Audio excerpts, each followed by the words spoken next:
So hello guys, good morning. कैसे हो आप सब? आपका एक बार फिर से स्वागत है आपके अपने चैनल आई विल पेड, जिसमें कि हम कर रहे थे हम कर रहे थे विजन आईएएस की टेस्ट सीरीज। और आज हम आ जाते हैं अपने टेस्ट नंबर 12 पर। ठीक है, तो हमारे इस सीरीज के साथ ऐसे ही जुड़े रहिए, सारे टेस्ट जो है आपके कंप्लीट करवाए जाएंगे। तो चलिए स्टार्ट करते हैं आज के फर्स्ट क्वेश्चन से। वीडियो अच्छी लगती है लाइक कर लेना, चैनल को सब्सक्राइब जरूर कर लेना, जो भी नए आए हैं और जो पुराने आए हैं जिन्होंने नहीं किया वो भी चैनल सब्सक्राइब कर लो। और इसके अलावा अगर कर सकते हो तो अपने फ्रेंड्स में भी शेयर कर सकते हो। ठीक है, तो चलिए जल्दी से जल्दी स्टार्ट करते हैं आज के अपने फर्स्ट क्वेश्चन से। आज का फर्स्ट क्वेश्चन क्या बोलता है? Arrange the following elements of Buddhist stupa structure in the correct sequence of their arrangement from bottom to top. बोल रहे हैं कि बुद्धिस्ट जो स्तूपा स्ट्रक्चर है उसमें क्या क्या होता है, बॉटम से लेकर टॉप तक क्या क्या मतलब स्ट्रक्चर्स आते हैं, तो हमें उसके बारे में बताना है। ठीक है, तो बताओ भाई, जिसको भी स्तूपा के स्ट्रक्चर के बारे में पता होगा वो केवल वही बता पाएगा कि इसकी सीक्वेंस क्या होगी। ठीक है, जल्दी बताओ इसकी सीक्वेंस क्या होगी। ठीक है तो आप सभी को पता है जब भी कोई स्तूपा बनता है, देखो आप वैसे तो आपने स्तूपा देखा होगा। एक मिनट देखो। कौन भी कोई सी भी देख लो। ये देखो, ये जो स्तूपा आपने देखा होगा। ठीक है, मैं इधर हो जाती हूँ। ये देखो इसमें क्या क्या है, क्या क्या स्ट्रक्चर्स हैं। अगर नीचे से ऊपर जाना था ना हमें, तो नीचे तो एक तो प्रदक्षिणा पथ है। ठीक है, उसके ऊपर क्या है? अंडा है। उसके ऊपर क्या है? हार्मिका है। उसके ऊपर क्या है? छतरी है। ठीक है, छतरा छतरी है जो भी है। ठीक है, तो ये हमें दे रखे हैं। तो अब हमें बताना है कि कौन कौन से हैं। एक सेकंड, कहाँ थे हम? ये देखो, तो सबसे पहले हमें क्या दे रखा है? ये अंडा दे रखा है। ठीक है, उसके बाद हमें क्या दे रखी है? एक स्क्वायर शेप्ड स्ट्रक्चर दे रखा है छतरी का। लेकिन इसमें यष्टि भी बोल रखी है, देखो सॉरी हर्मिका है ये। उसके बाद ऐसे थोड़ा सा छत्र टाइप का बना हुआ है। ठीक है, उसके बाद एक डंडी है और उसके बाद भी वैसे ऊपर बना हुआ है। ठीक है, तो देखो ये है स्ट्रक्चर टोटल किसका, मतलब ये। और ये मान लो कि बाहर ऐसे प्रदक्षिणा पथ बना हुआ है। ठीक है, और उसके बाहर ऐसे बाहर की तरफ थोड़ी सी क्या बनी हुई है? ऐसे रेलिंग टाइप बनी हुई है, सॉरी जैसे भी है। ऐसे क्या बनी हुई है? रेलिंग टाइप बनी हुई है। ठीक है, और इधर रेलिंग के इस तरफ पे क्या बना हुआ है? एक गेट भी बना हुआ है। ठीक है, एक गेट भी बना हुआ है ऐसे ऐसे करके। ठीक है, तो इस गेट को क्या बोलते हैं? तोराना। इस गेट को क्या बोलते हैं? तोराना। ठीक है, ये क्या है? रेलिंग। रेलिंग को बोलते हैं वेदिका। रेलिंग को क्या बोलते हैं? वेदिका। ये है यहाँ पे प्रदक्षिणा पथ। ये क्या है? प्रदक्षिणा पथ। ये क्या है? अंडा। ये क्या है? अंडा। ये क्या है? हर्मिका। ये दिख रही है? ये क्या है? हर्मिका। ठीक है, उसके ऊपर क्या है? छत्र, छत्रा। ठीक है, उसके ऊपर क्या है? यष्टि, जो छोटा सा डंडा है। और उसके ऊपर क्या है? छतरी। उसके ऊपर क्या है? छतरी। ठीक है, तो ये ध्यान रखना, ये स्ट्रक्चर्स हैं किसके? हमारे। अगर देखो आपको मेंस में भी अगर स्तूपा का स्ट्रक्चर आ गया तो भी आपको बनाना होगा ना 2 मिनट में, तो वैसे ही आप एक बार बना के देख लो क्या क्या स्ट्रक्चर्स होते हैं। अब देखो सबसे नीचे क्या है? इनमें अंडा है। ठीक है, उसके ऊपर क्या आएगा? सबसे नीचे तो अंडा है, उसके बाद क्या आएगी? हर्मिका आएगी। ठीक है, सबसे पहले अंडा है, उसके बाद हर्मिका, जो मतलब ये स्क्वायर टाइप स्ट्रक्चर जिसके ऊपर ये छत्रा लगा हुआ है। उसके ऊपर यष्टि है, उसके ऊपर छतरी है। छत्र पहले आता है। अगर यहाँ पे छत्र भी होता, छत्र भी होता तो वो यहाँ आता। ठीक है, छत्र यष्टि छतरी, फिर उससे पहले हर्मिका, उससे पहले अंडा, उसके नीचे क्या है? उसके नीचे तो बस फाउंडेशन स्टोन है, प्रदक्षिणा पथ है। बाहर की तरफ अगर आ जाए तो वैदिका है और तोराना है। ठीक है, तो ये है, तो इसका आंसर हमारा क्या हो गया? डी। ठीक है, तो फर्स्ट का आंसर हमारा क्या हो जाता है? डी। ये है बुद्धिस्ट स्ट्रक्चर्स। ठीक है, काफी सारे स्ट्रक्चर्स हैं जो मतलब काफी सारे चीजों को रिप्रेजेंट करते हैं। ऐसा नहीं है कि स्तूपा में सारी चीजें ऐसे ही रखी जाती है, उसमें कुछ रिप्रेजेंट नहीं करी। बहुत सारी चीजों को जो है स्तूपा में चीज रिप्रेजेंट करती है। जैसे कि अगर माना जाए अंडा, अंडा किस मतलब एलिमेंट को शो करता है? वाटर एलिमेंट को शो करता है। बहुत इंपॉर्टेंट है, ध्यान रखना। अंडा किसको शो करता है? वाटर एलिमेंट को शो करता है। और ये मतलब चौड़ा है ना, तो वास्टनेस को भी शो करता है, वास्टनेस या कॉस्मोस को शो करता है। ठीक है, अब ये हर्मिका क्या है, किसको शो करती है? हर्मिका, हर्मिका जो है हमारे एयर एलिमेंट को शो करती है। किसको? एयर एलिमेंट को शो करती है। बहुत इंपॉर्टेंट है, हर्मिका हमारे एयर एलिमेंट को शो करती है। जो यष्टि है ये हमारे स्पेस एलिमेंट को शो करती है। यष्टि किसको करती है? स्पेस एलिमेंट को शो करती है, बहुत इंपॉर्टेंट है। और जो ये हमारी छतरी है ये प्योरिटी एंड इनलाइटमेंट को बताती है। किसको बताती है? Purity and enlightenment. किसको? Purity and enlightenment. ठीक है, ये क्या देखो, बुद्धिज्म से भाई किसी भी टाइप से क्वेश्चन आ सकता है। कल कोई ये पूछ ले भाई ये क्या क्या रिप्रेजेंट कर रहे हैं। ठीक है, तो ये क्या क्या रिप्रेजेंट कर रहे हैं इसीलिए मैं बता रही हूँ। ठीक है, ये किस किस चीज को रिप्रेजेंट कर रहे हैं। ठीक है, अब जो छत्र मैंने बताया था बताया ना, इनके बीच में छत्र आएगा। हर्मिका के ऊपर छत्र होता है पहले, तो वो किसको रिप्रेजेंट कर रहा है, वो फायर एलिमेंट को रिप्रेजेंट कर रहा है। किसको रिप्रेजेंट कर रहा है, फायर एलिमेंट को रिप्रेजेंट कर रहा है। ठीक है, तो मैंने आपको बता दिया भाई क्या होता है हाँ ठीक है। एक इन मतलब जब बिल्कुल स्टार्ट होता है ना ये जो बिल्कुल स्टार्ट होता है, फाउंडेशन जिस पे होता है ये अंडा, उसको बोलते हैं अधिस्थाना। उसको क्या बोलते हैं, अधिस्थाना। अधिष्ठाना, अधिष्ठाना ये किस चीज को रिप्रेजेंट करता है, अब धरती में होता है तो ये अर्थ एलिमेंट को शो करता है। ये किसको एलिमेंट, किस एलिमेंट को शो करता है, तो अर्थ एलिमेंट को शो करता है। तो देखो इसमें सारे एलिमेंट्स को शो किया गया, एक स्तूपा में हर एक एलिमेंट को शो किया गया, अर्थ को भी, वाटर को भी, स्पेस को भी, एयर को भी। ठीक है, ध्यान रखना है कौन सी चीज किसको सिंबलाइज कर रही है, ये बहुत इंपॉर्टेंट है जानना कि भाई कौन सी किसको कर रही है। और वाटर को भी शो किया गया है। ठीक है, वाटर, एयर, हर चीज को इसमें रिप्रेजेंट किया गया। तो ये हो जाता है हमारा किसके बारे में, स्तूपा के बारे में। और अब की बार ही क्वेश्चन आया था, आप सभी को पता है अब की बार क्वेश्चन भी तो आया था किस पे, इसी पे तो क्वेश्चन आया था कि भाई बुद्धिस्ट स्ट्रक्चर जो है वो, बुद्धिस्ट स्तूपा जो है ये प्री बुद्धिस्ट इन ओरिजिन है कि नहीं है भाई। अब ये तक फाइनल आंसर की तो आई नहीं है, तो ऐसा माना जा रहा है कि भाई बुद्धिस्ट स्तूपा, बुद्धिज्म से पहले ही स्तूपा वर्ड यूज होता था। तो ये जो स्तूपा है ये प्री बुद्धिस्ट टर्म है, ऐसा माना जाता है। ठीक है, तो उसका आंसर वैसा ही था। तो इसका, तो भाई आप सभी को पता है बुद्धिज्म जैनिज्म बहुत इंपॉर्टेंट है, जितना भी आप उसके बारे में कर सको कर लेना। तो ये था केवल स्तूपा के बारे में, वो मैंने बता दिया। तो क्वेश्चन नंबर फर्स्ट हमारा आंसर हो जाता है डी। आ जाते हैं अपने नेक्स्ट क्वेश्चन पे। ठीक है, नेक्स्ट क्वेश्चन हमें क्या बोलता है, औरंगजेब के बारे में बताना है। औरंगजेब के बारे में सबसे पहले है, before becoming emperor he served the governor of Deccan. ये स्टेटमेंट बिल्कुल सही है कि मतलब एम्परर बनने से पहले वो क्या थे, दक्कन के गवर्नर थे। बिल्कुल सही स्टेटमेंट है, वो दक्कन के क्या थे, गवर्नर थे। ठीक है, बहुत इंपॉर्टेंट है ये, शाहजहां के रेन के अंडर थे। ठीक है, शाहजहां के अंडर थे ये दक्कन के गवर्नर। सेकंड है, to contain the Maratha he allied with the rulers of Bijapur and Golconda. बहुत इंपॉर्टेंट है, जो औरंगजेब की दक्कन पॉलिसी थी वो काफी ज्यादा मतलब फेलियर ही रही थी, लेकिन मतलब उतनी ज्यादा सक्सेसफुल नहीं थी। लेकिन दक्कन पॉलिसी में एक इंपॉर्टेंट थी कि उन्होंने बीजापुर और गोलकोंडा के सुल्तान को क्या कर लिया था, उन पे अटैक किया था और उनको छीन लिया था। ठीक है, मतलब उन उन वो जीत गए थे बीजापुर और गोलकोंडा के, मतलब इन पे अटैक किया था, उनको उनको दोस्त नहीं बनाया था। पहली चीज, उनको दोस्त नहीं बनाया था, उनको छीन लिया था और वो भी अपने मुगल एम्पायर के अंडर कर लिए थे। और मेन चीज क्या हो गई, मेन चीज फिर क्या हुई, डायरेक्ट मतलब ये, लेकिन एक गलती भी हो गई कि इससे क्या हुआ, मराठा और मान लो कि बीजापुर और गोलकोंडा है तो मराठा डायरेक्ट कांटेक्ट में आ गए मुगल्स के। ठीक है, मराठा डायरेक्ट कांटेक्ट में आ गए मुगल से, जिससे उनको और ज्यादा नुकसान हुआ। इसीलिए एक आपने नाम सुना होगा, जेएन सरकार का नाम सुना होगा, ऑथर है, उन्होंने बोला था दक्कन अल्सर रोइंड औरंगजेब। ठीक है, क्योंकि ये 1681 में मतलब वहां पे गए थे, दक्कन में गए थे, और उसके बाद फिर 1707 में अहमदनगर में तो इनकी डेथ भी हो गई थी। तो मतलब दक्कन में ही लास्ट मतलब इन्होंने अपनी सांस ली थी, तो वहीं पे रह गए थे वो। तो ऐसा नहीं था कि, पहली बात तो कि इन्होंने अलाई की थी बीजापुर और गोलंडा के साथ, नहीं की थी। Third, he stop the celebration of Muharram in Mughal empire. ये स्टेटमेंट भी बिल्कुल सही है, क्योंकि अब आप बोलोगे तो मुहर्रम तो मुस्लिम्स का फेस्टिवल है, तो इन्होंने क्यों क्यों स्टॉप किया, क्योंकि भाई जो औरंगजेब थे ये क्या थे, स्ट्रिक्ट सुन्नी मुस्लिम थे। ठीक है, तो और किसी मतलब मुस्लिम सेक्ट्स को भी नहीं मानते थे, मतलब अलग, जैसे कि सूफी है इनकी इनको मानते ही नहीं थे। तो ये अलग सेक्ट के लिए भी, मतलब जो शिया सेक्ट है उनके लिए भी मतलब वो नहीं थे, तो उनके ऊपर भी इसलिए उन्होंने मुहर्रम को सेलिब्रेट करना भी स्टॉप करवा दिया। तो बिल्कुल सही है। फोर्थ बोले, he created a separate department to enforce moral codes. ये स्टेटमेंट भी बिल्कुल सही है कि इन्होंने एक सेपरेट डिपार्टमेंट बनाया मोरल कोड्स को इन्फोर्स करने के लिए। ये स्टेटमेंट भी बिल्कुल सही है। फोर्थ स्टेटमेंट सही है, थर्ड स्टेटमेंट सही है, फर्स्ट स्टेटमेंट सही है। ठीक है, तो इसका आंसर हमारा क्या हो जाता है, इसका आंसर हमारा, हमें पूछ रखी है करेक्ट स्टेटमेंट, तो तीन स्टेटमेंट हमारी करेक्ट है, एक स्टेटमेंट हमारी रॉन्ग है। और जो इन्होंने ये बनाया ना, सेपरेट डिपार्टमेंट बनाया, उसका नाम क्या रखा, मुहतासिब। क्या रखा, मुहतासिब। क्या है, एक डिपार्टमेंट है इसके ऊपर। ठीक है, डिपार्टमेंट के ऊपर जो हेड था उसको क्या बोलते थे, मुहतासिब। ठीक है, सेपरेट डिपार्टमेंट। ठीक है, तो ये ऑफिसर का नाम है जो इस डिपार्टमेंट को कंट्रोल करता था, उसके हेड को बोलते हैं। ठीक है, जो सेपरेट डिपार्टमेंट जो मोरल कोड्स के लिए इसने बनाया था उसका नाम था मुहतासिब। ठीक है, ध्यान रखना इसको। तो क्वेश्चन नंबर सेकंड हमारे आंसर हो जाता है सी। और इसके अलावा इनको और क्या टाइटल दिया गया, आप सभी को पता है, इन्होंने अपने आप को क्या टाइटल दिया था, आलमगीर का टाइटल दिया था। आलमगीर का मतलब क्या होता है, वर्ल्ड कनकरर। ठीक है, जिसने दुनिया जीत ली हो। ठीक है, वर्ल्ड कनकरर का टाइटल दिया था। तो आलमगीर का टाइटल किसने दिया था, तो इनको ही मिला था आलमगीर का टाइटल भी। ठीक है, और इन्होंने क्या किया था, तो चलो इन्होंने मुहर्रम मनानी बंद कर दी थी, तो और जजिया भी लगाया था इन्होंने, हिंदूज पे क्या लगाया था, जजिया टैक्स लगाया था। ठीक है, इनके इनके बेटे का नाम अकबर भी था, एक इनके बेटे का नाम अकबर था, जिन्होंने इसके अगेंस्ट जो था रिबेलियन कर दिया था। वो भी साउथ में रहता था, फिर ये भी साउथ में चले गए, वैसे ऐसे हुआ इनके में। मैंने बता दिया कहाँ पे मरे थे, अहमदनगर में मरे थे।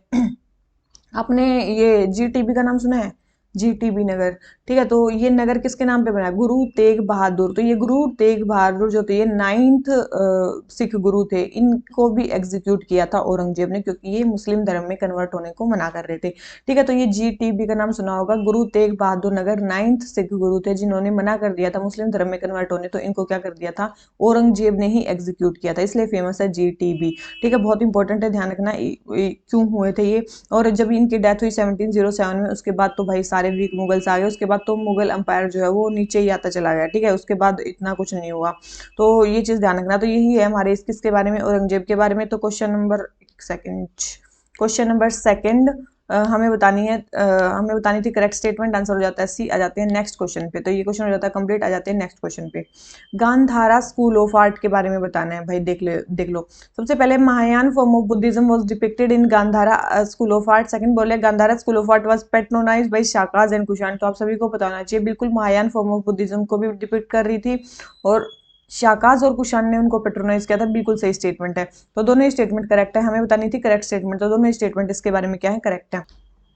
और इसमें अगर बात करें साकाज और कुषाण में भी सबसे फेमस कौन थे? Kanishka.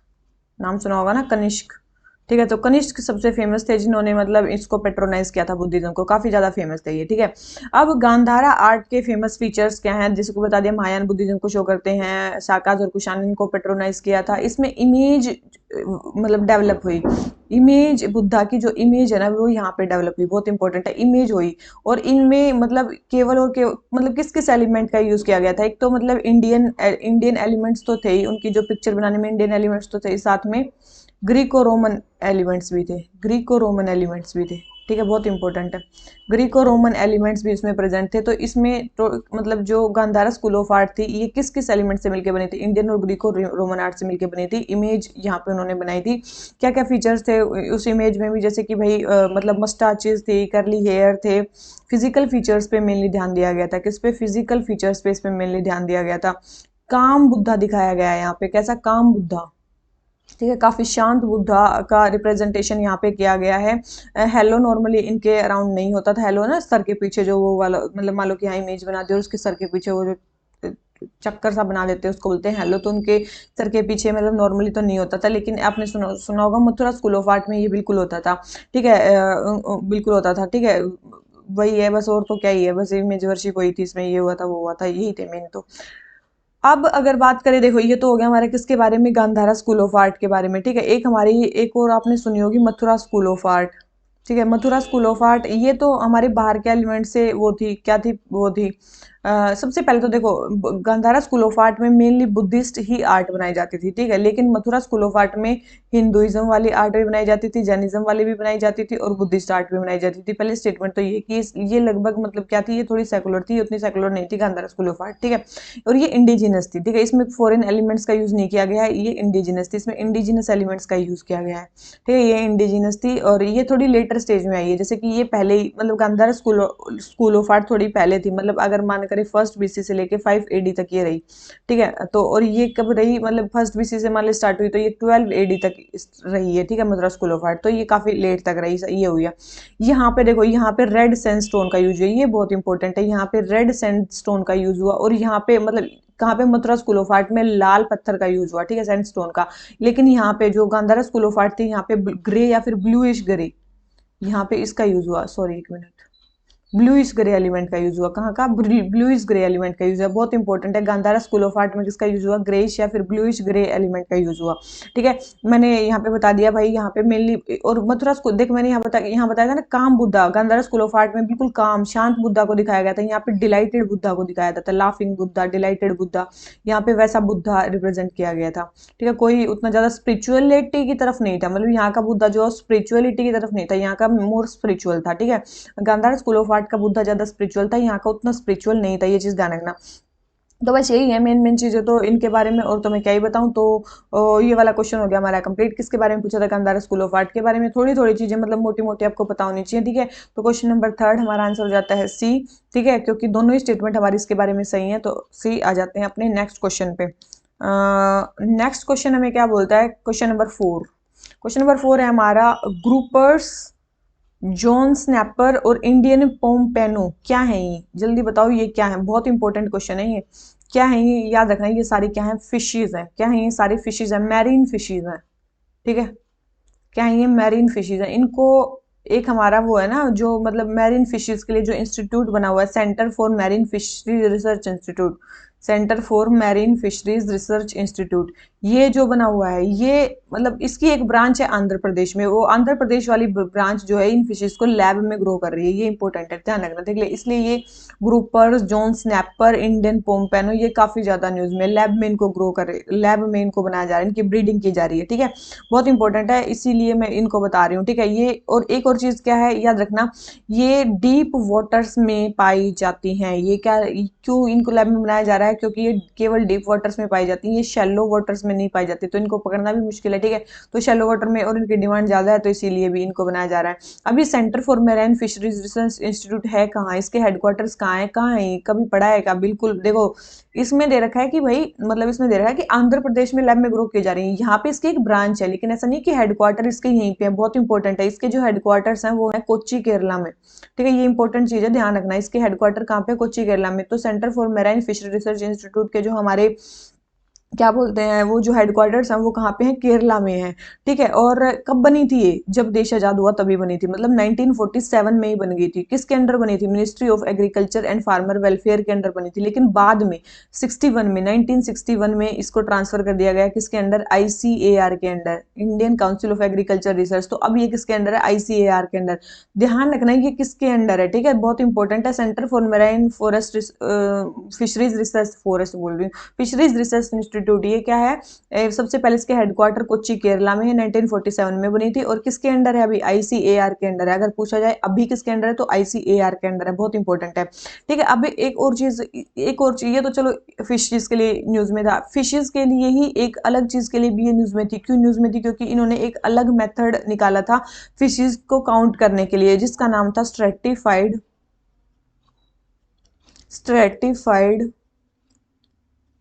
Multi stage random sampling method. ये है इंपॉर्टेंट मेथड। अगर आ जाए कि stratified multi state random sampling method किसके लिए है, फिशेस के लिए है, एनिमल्स के लिए है, ह्यूमंस के लिए है, किसके लिए, तो याद रखना ये मेथड किसके लिए, फिशेस के लिए। फिशेस के नंबर को काउंट करने के लिए ये मतलब निकाला गया था। Stratified multi state random sampling method किसके लिए था, इसने चलाया था। ठीक है, centre for marine fisheries research institute ने चलाया था, इसलिए भी मतलब ये न्यूज में था। अब फिशेज इतनी ज्यादा इंपॉर्टेंट क्यों है, क्योंकि जो इंडिया है वो थर्ड लार्जेस्ट प्रोड्यूसर है फिशेज का। ठीक है, थर्ड लार्जेस्ट प्रोड्यूसर है हमारा जो इंडिया है वो। और अगर एक्वाकल्चर की बात करें तो वहां पे सेकंड लार्जेस्ट प्रोडक्शन करता है इंडिया एक्वाकल्चर में। तो ये कुछ कुछ चीजें ध्यान रख लेना। तो ग्रुपर्स, जोन स्नैपर्स, इंडियन पोम्पेनो, क्या है ये, फिशेज है। तो क्वेश्चन नंबर 4 आंसर हमारा हो जाता है बी। आ जाते हैं अपने नेक्स्ट क्वेश्चन पे।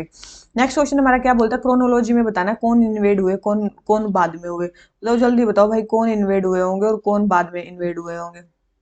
ठीक है, जल्दी जल्दी बताओ कौन से हुए होंगे। तो आप सभी को पता है जो पहले हुए थे वे कौन थे, इंडो ग्रीक्स थे, उसके बाद आए शाकाज, उसके बाद आए पार्थिनियंस, उसके बाद आए कुशान्स। कुशान सबसे लास्ट में आए हैं।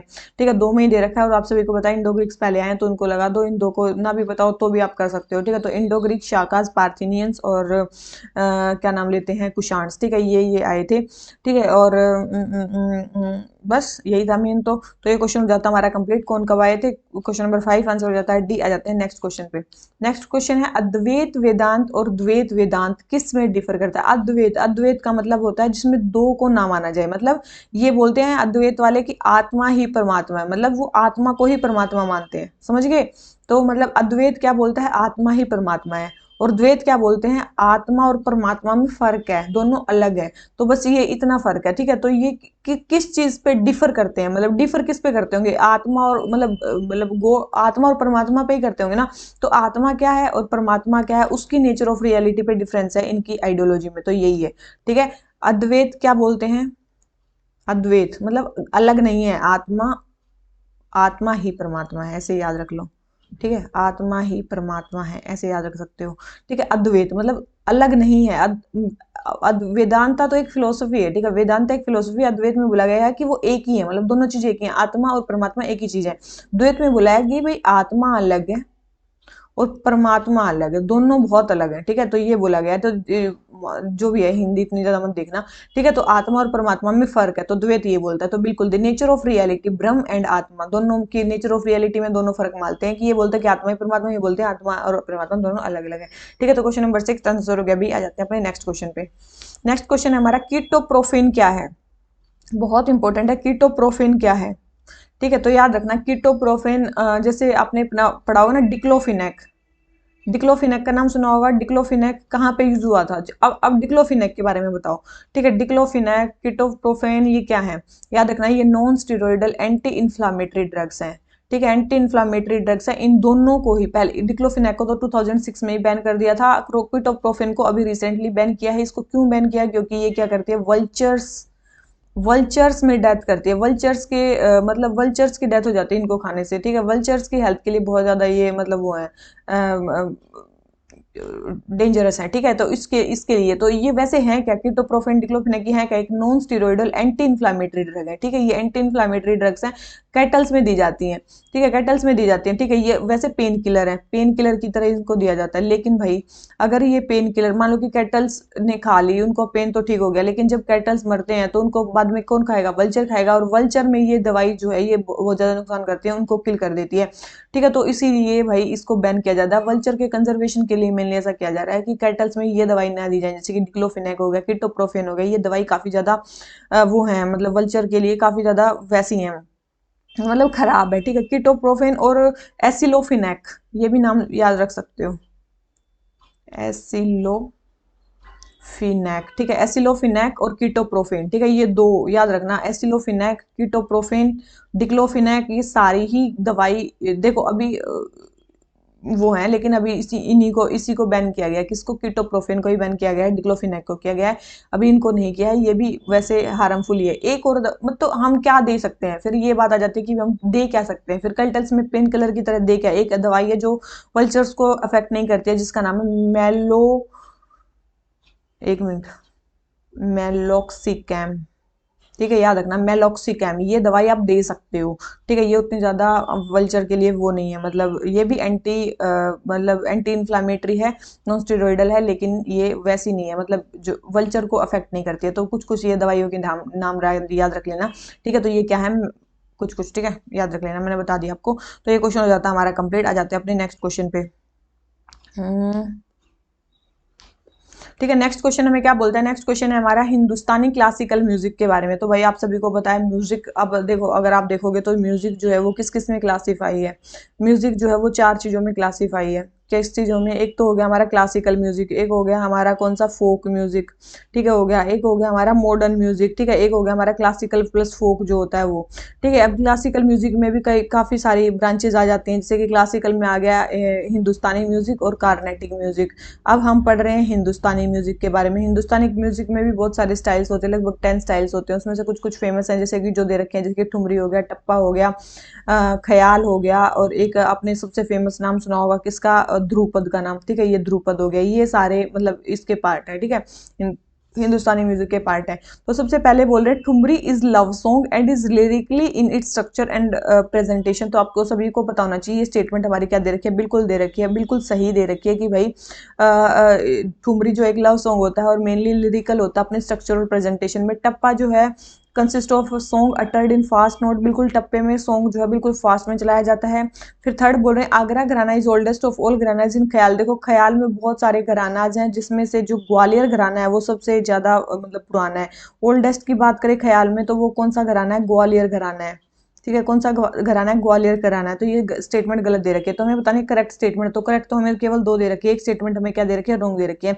और ख्याल में कौन कौन से, ख्याल मतलब इमेजिनेशन, अमीर खुसरो ने मेनली इसको वो किया था, मतलब क्या बोलते हैं, फेमस किया था इसको। ठीक है, इसमें बहुत सारे घराना है, ग्वालियर हो गया, किराना हो गया, पटियाला हो गया, आगरा हो गया, भिंडी बाजार, बेंदी बाजार जो भी है वो हो गया। तो इसमें ग्वालियर घराना जो है वो सबसे पुराना घराना है। ठीक है, ध्यान रखना है इसको।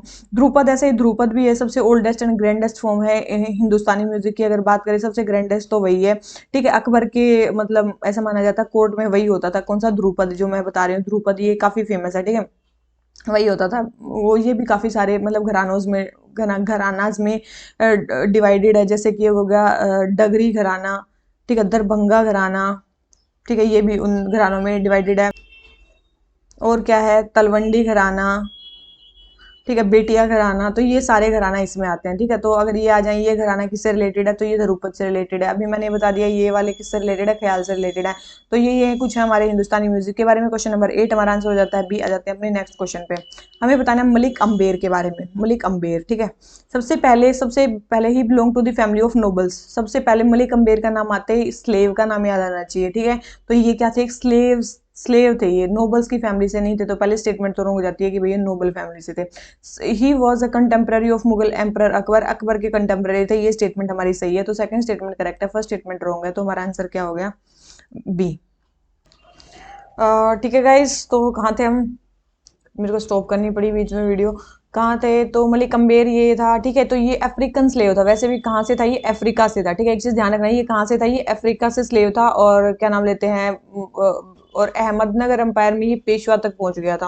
अहमदनगर जो एम्पायर था उसमें पेशवा तक इस अपने रैंक को पहुंचा लिया था, मतलब पीएम बन गया था वहां का, अहमदनगर सल्तनत का। ठीक है, तो ये था मलिक अम्बेर। तो क्वेश्चन नंबर 9 हमारा आंसर है बी। आ जाते हैं नेक्स्ट क्वेश्चन पे।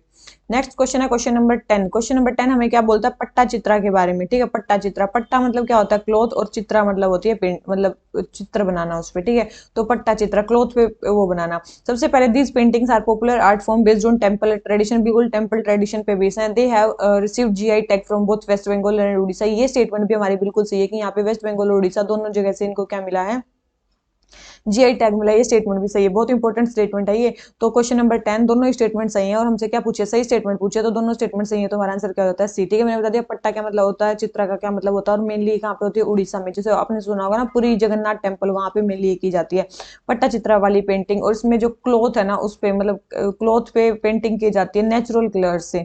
मतलब जो भी नेचुरल कलर्स होते हैं उनका यूज किया जाता है, ऐसे किसी चीज का यूज नहीं किया जाता, नेचुरल कलर्स का यूज किया जाता है यहाँ पे। और एक और इनकी इंपॉर्टेंट चीज होती है, यहाँ पे जो बॉर्डर्स होते हैं ना, वो फ्लोरल बॉर्डर्स होते हैं, फूल पत्ती बनाई जाती हैं। ठीक है, फूल पत्ती बनाई जाती है इनके बॉर्डर्स पे, ध्यान रखना। जो भी मतलब ये बनाई जाती है इनके बॉर्डर्स पे फूल पत्ती मिलेंगी आपको। ठीक है, कहाँ से जीआई टैग है वो आपको पता चल गया। और इनको जो पेंट करते हैं उसको क्या बोलते हैं, चित्रकार।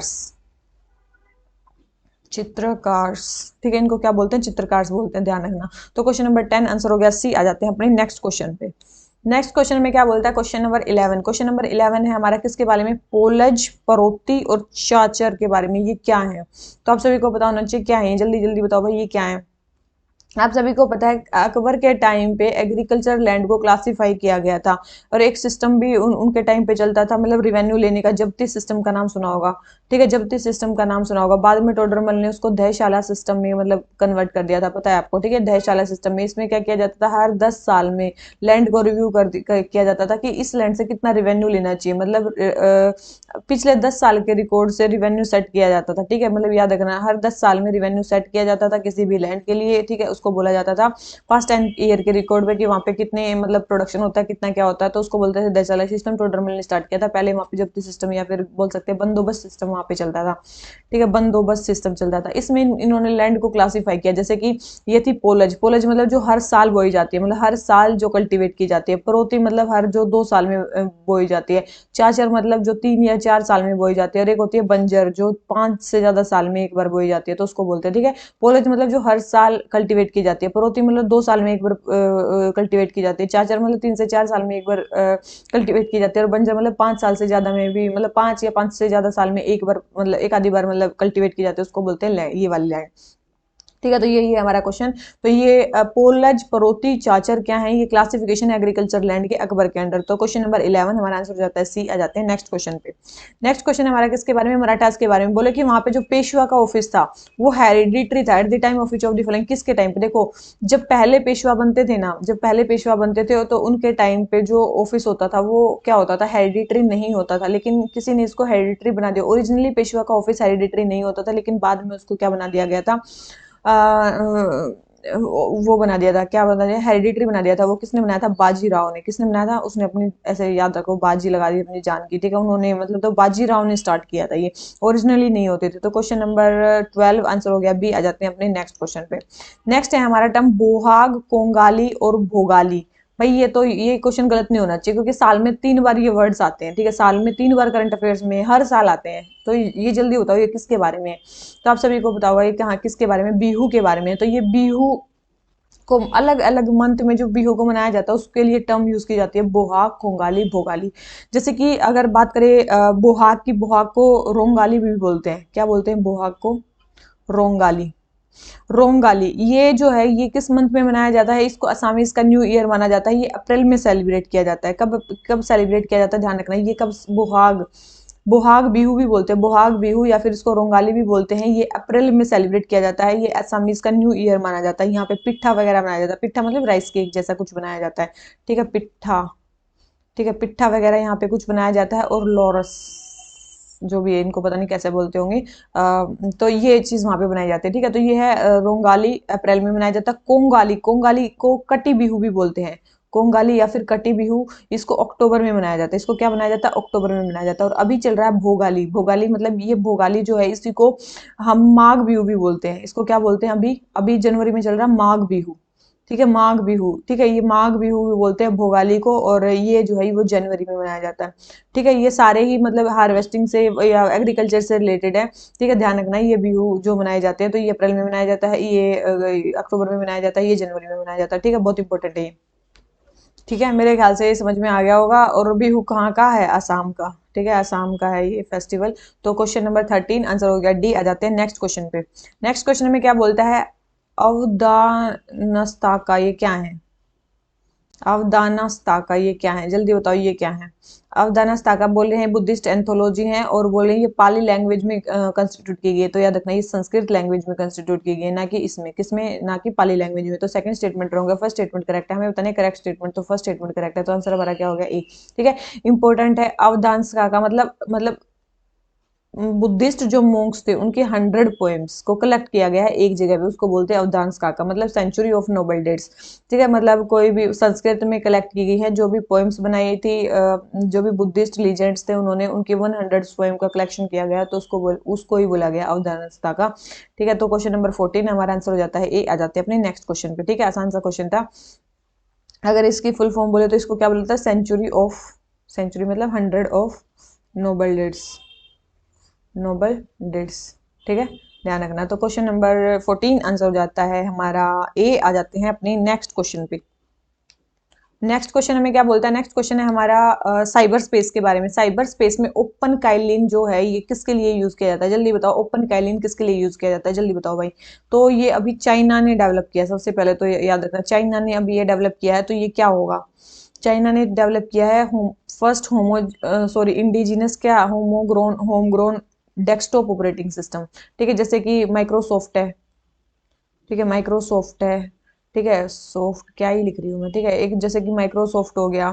ठीक है, इसके अलावा जैसे कि माइक्रोसॉफ्ट का मतलब विंडोज मान लो, माइक्रोसॉफ्ट विंडो मान लो जो इसने डेवलप किया है। एप्पल का मैक ओएस मान लो। जैसे ये डेवलप है, ऐसे ही चाइना भी एक डेवलप कर रहा है क्या बोलते हैं उसको? डेस्कटॉप ऑपरेटिंग सिस्टम, उसको बोलते हैं ओपन काइलिन। तो ये कहाँ का है? चाइना का। तो क्वेश्चन नंबर 15 आंसर हो गया। भी आ जाते हैं नेक्स्ट क्वेश्चन पे।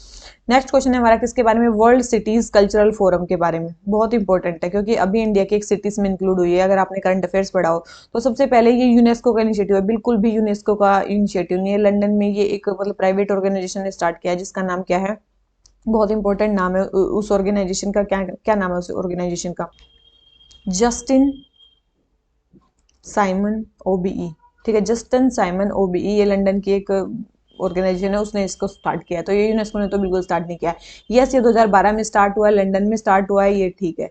ठीक है, तो वैसे फर्स्ट स्टेटमेंट रॉन्ग होगी। सेकंड बोल रहे हैं हैदराबाद इसमें इंक्लूड हुआ है। बहुत गलत स्टेटमेंट है क्योंकि इसमें कौन ऐड हुआ है? बेंगलुरु। बेंगलुरु। ठीक है, बेंगलोर ऐड हुआ है इसमें। कौन ऐड हुआ है? बेंगलोर ऐड हुआ है, हैदराबाद ऐड नहीं हुआ है। तो सेकंड स्टेटमेंट भी रॉन्ग है, फर्स्ट स्टेटमेंट भी रॉन्ग है। तो हमें पता नहीं करेक्ट स्टेटमेंट, तो करेक्ट तो कोई भी नहीं है। तो आंसर हमारा क्या हो जाता है? डी। ठीक है, मेरे ख्याल से समझ में आ गया। आंसर हमारा डी क्यों है? बेंगलोर अभी नई सिटी ऐड हुई है। ठीक है, ये मतलब ये क्यों हो रही है? देखो, आपको नाम से ही पता चल गया। वर्ल्ड सिटीज कल्चरल फोरम मतलब वर्ल्ड में सिटी, वर्ल्ड की जो सिटीज है उसमें कल्चर को प्रमोट करना, उसके लिए ये हुआ है। मतलब वहाँ पे रिसर्च एंड डेवलपमेंट करना, इंटेलिजेंस को करना, मतलब ताकि वहाँ पे फ्यूचर प्रोस्पेरिटी उसके उसमें कल्चर का भी रोल उसके, जो फ्यूचर प्रोस्पेरिटी में कल्चर का भी रोल उसके। तो उसके लिए world cities cultural forum start किया गया। बेंगलुरु को इंडिया में इंक्लूड किया गया। बेंगलुरु को क्या क्या बोला जाता है? आप सभी को पता है, सिलिकॉन वैली ऑफ इंडिया भी बोला जाता है, गार्डन सिटी ऑफ इंडिया भी बोला जाता है। वहाँ पे कुछ फेमस है जैसे कि लाल बाग का नाम सुना होगा, वो वहाँ पे क्यूबन पार्क का नाम सुना होगा। ये कुछ फेमस पार्क है वहाँ के, ठीक है, इसलिए इनको गार्डन सिटी भी बोला जाता है, इंडिया की सिलिकॉन वैली भी बोला जाता है इंडिया की। लगभग बहुत सारे म्यूजियम्स है वहाँ पे, 30 गवर्नमेंट और प्राइवेट म्यूजियम्स है वहाँ पे, मतलब ऐसे म्यूजियम्स भी बहुत सारे हैं, तो ऐसे इसको कल्चरल सिटी में इंक्लूड कर दिया गया, सबसे पहले सिटीज है।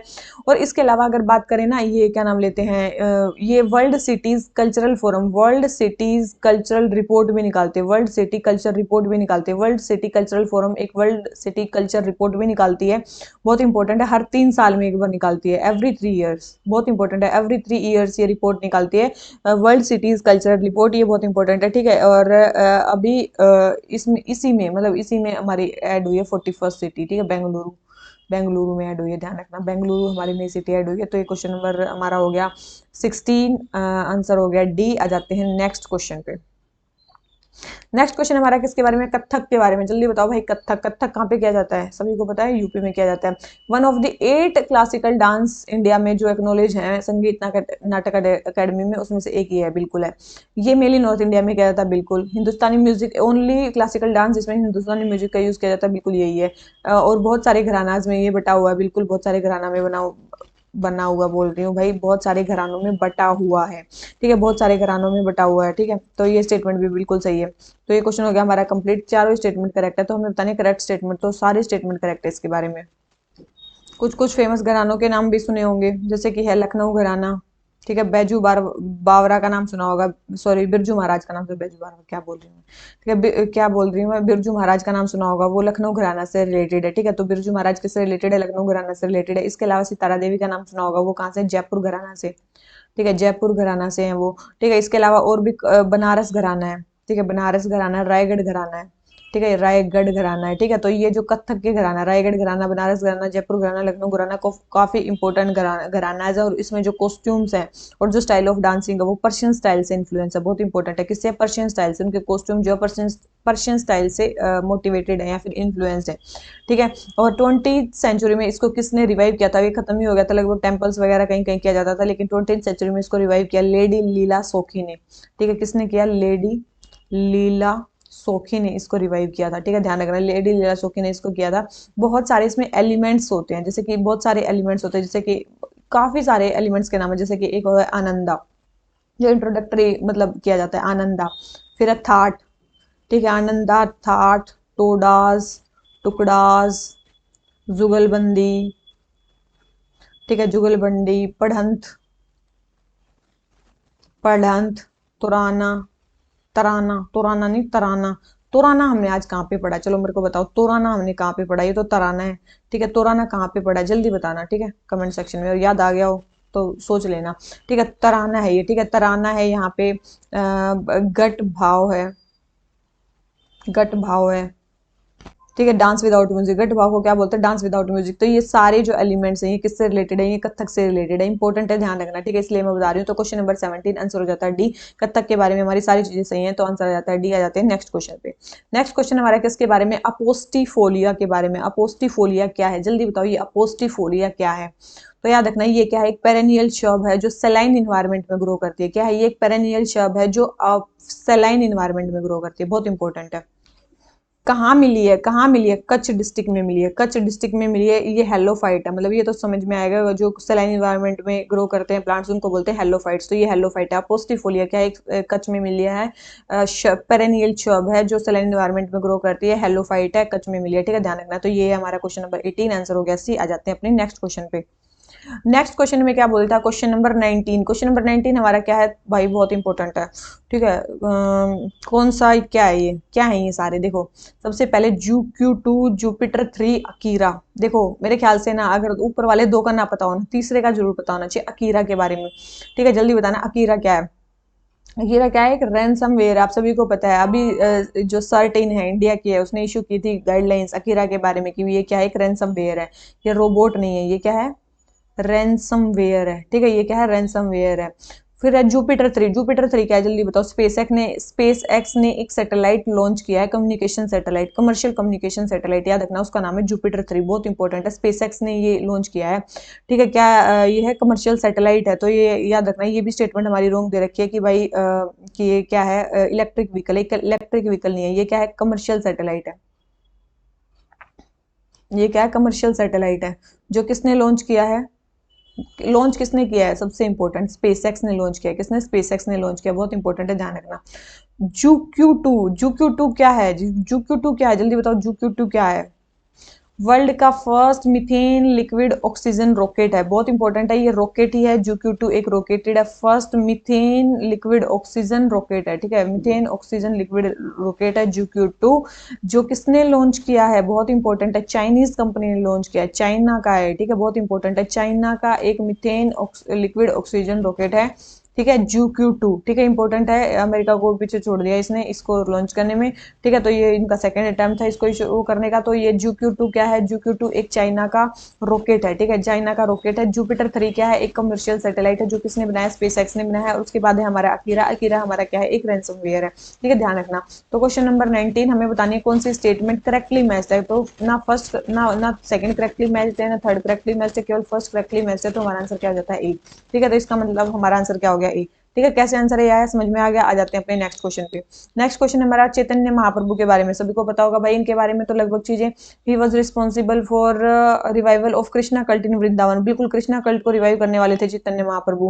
ही rejected scriptures and ideal worship, इन्होंने आइडल वर्शिप को मना किया था। जल्दी बताओ, क्या इन्होंने आइडियल वर्शिप को, नहीं, इन्होंने स्कल्पचर्स या फिर आइडियल वर्शिप को मना बिल्कुल भी नहीं किया था। तीसरे बोल रहे हैं दी टेक्स्ट सिकात साका, ये इनकी टीचिंग देखो, चैतन्य महाप्रभु ने खुद कोई किताब नहीं लिखी थी, लेकिन उनके डिसिपल्स ने इनकी जो भी चीजें जो इन्होंने बोली थी उसको एक किताब में लिख दिया था, उसका नाम था सिकास्ताका, ठीक है, याद रखना। तो बिल्कुल ये उनकी बुक है, ठीक है, तो उनकी टीचिंग्स के बारे में बताती है, तो ये टेक्स्ट जो है उनकी टीचिंग्स के बारे में बताता है। सिकास्ताका, ठीक है, बिल्कुल सही है। तो फर्स्ट स्टेटमेंट सही है, थर्ड स्टेटमेंट सही है, सेकंड स्टेटमेंट रॉन्ग है, तो हमें बतानी है करेक्ट स्टेटमेंट। करेक्ट स्टेटमेंट आपको दिख रही है, केवल 2 स्टेटमेंट हमारी करेक्ट है, एक स्टेटमेंट हमारी रॉन्ग है, ठीक है। कहाँ पे थे ये, 15th सेंचुरी में मतलब पैदा हुए थे, और कहाँ पे थे ये, किस एरिया में, बंगाल में थे ये, ठीक है, कहाँ पे थे, बंगाल में थे। इनकी एक फिलोसफी भी है, अगर आ जाए, इनकी फिलोसफी का नाम क्या है, अचिंत्य भेद अभेद तत्व,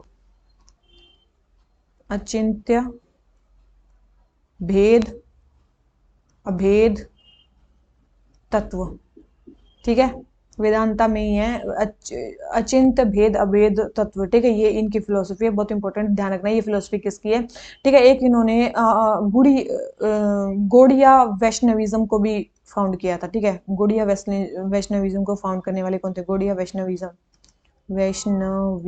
ठीक है, गौड़िया वैष्णविज्म को फाउंड करने वाले कौन थे, वो भी यही थे, कौन, चैतन्य महाप्रभु। तो ये क्वेश्चन हमारा हो जाता है कंप्लीट। क्वेश्चन नंबर 20 आंसर हो गया बी। आ जाते हैं अपने नेक्स्ट क्वेश्चन पे, ठीक है। नेक्स्ट क्वेश्चन में क्या बोलते हैं, हमें बताना है वेस्टर्न मोस्ट हड़प्पन साइट कौन सी है, इनमें से वेस्टर्न मोस्ट हड़प्पन साइट कौन सी है। तो आप सभी को पता है कौन सी है, जल्दी बताओ।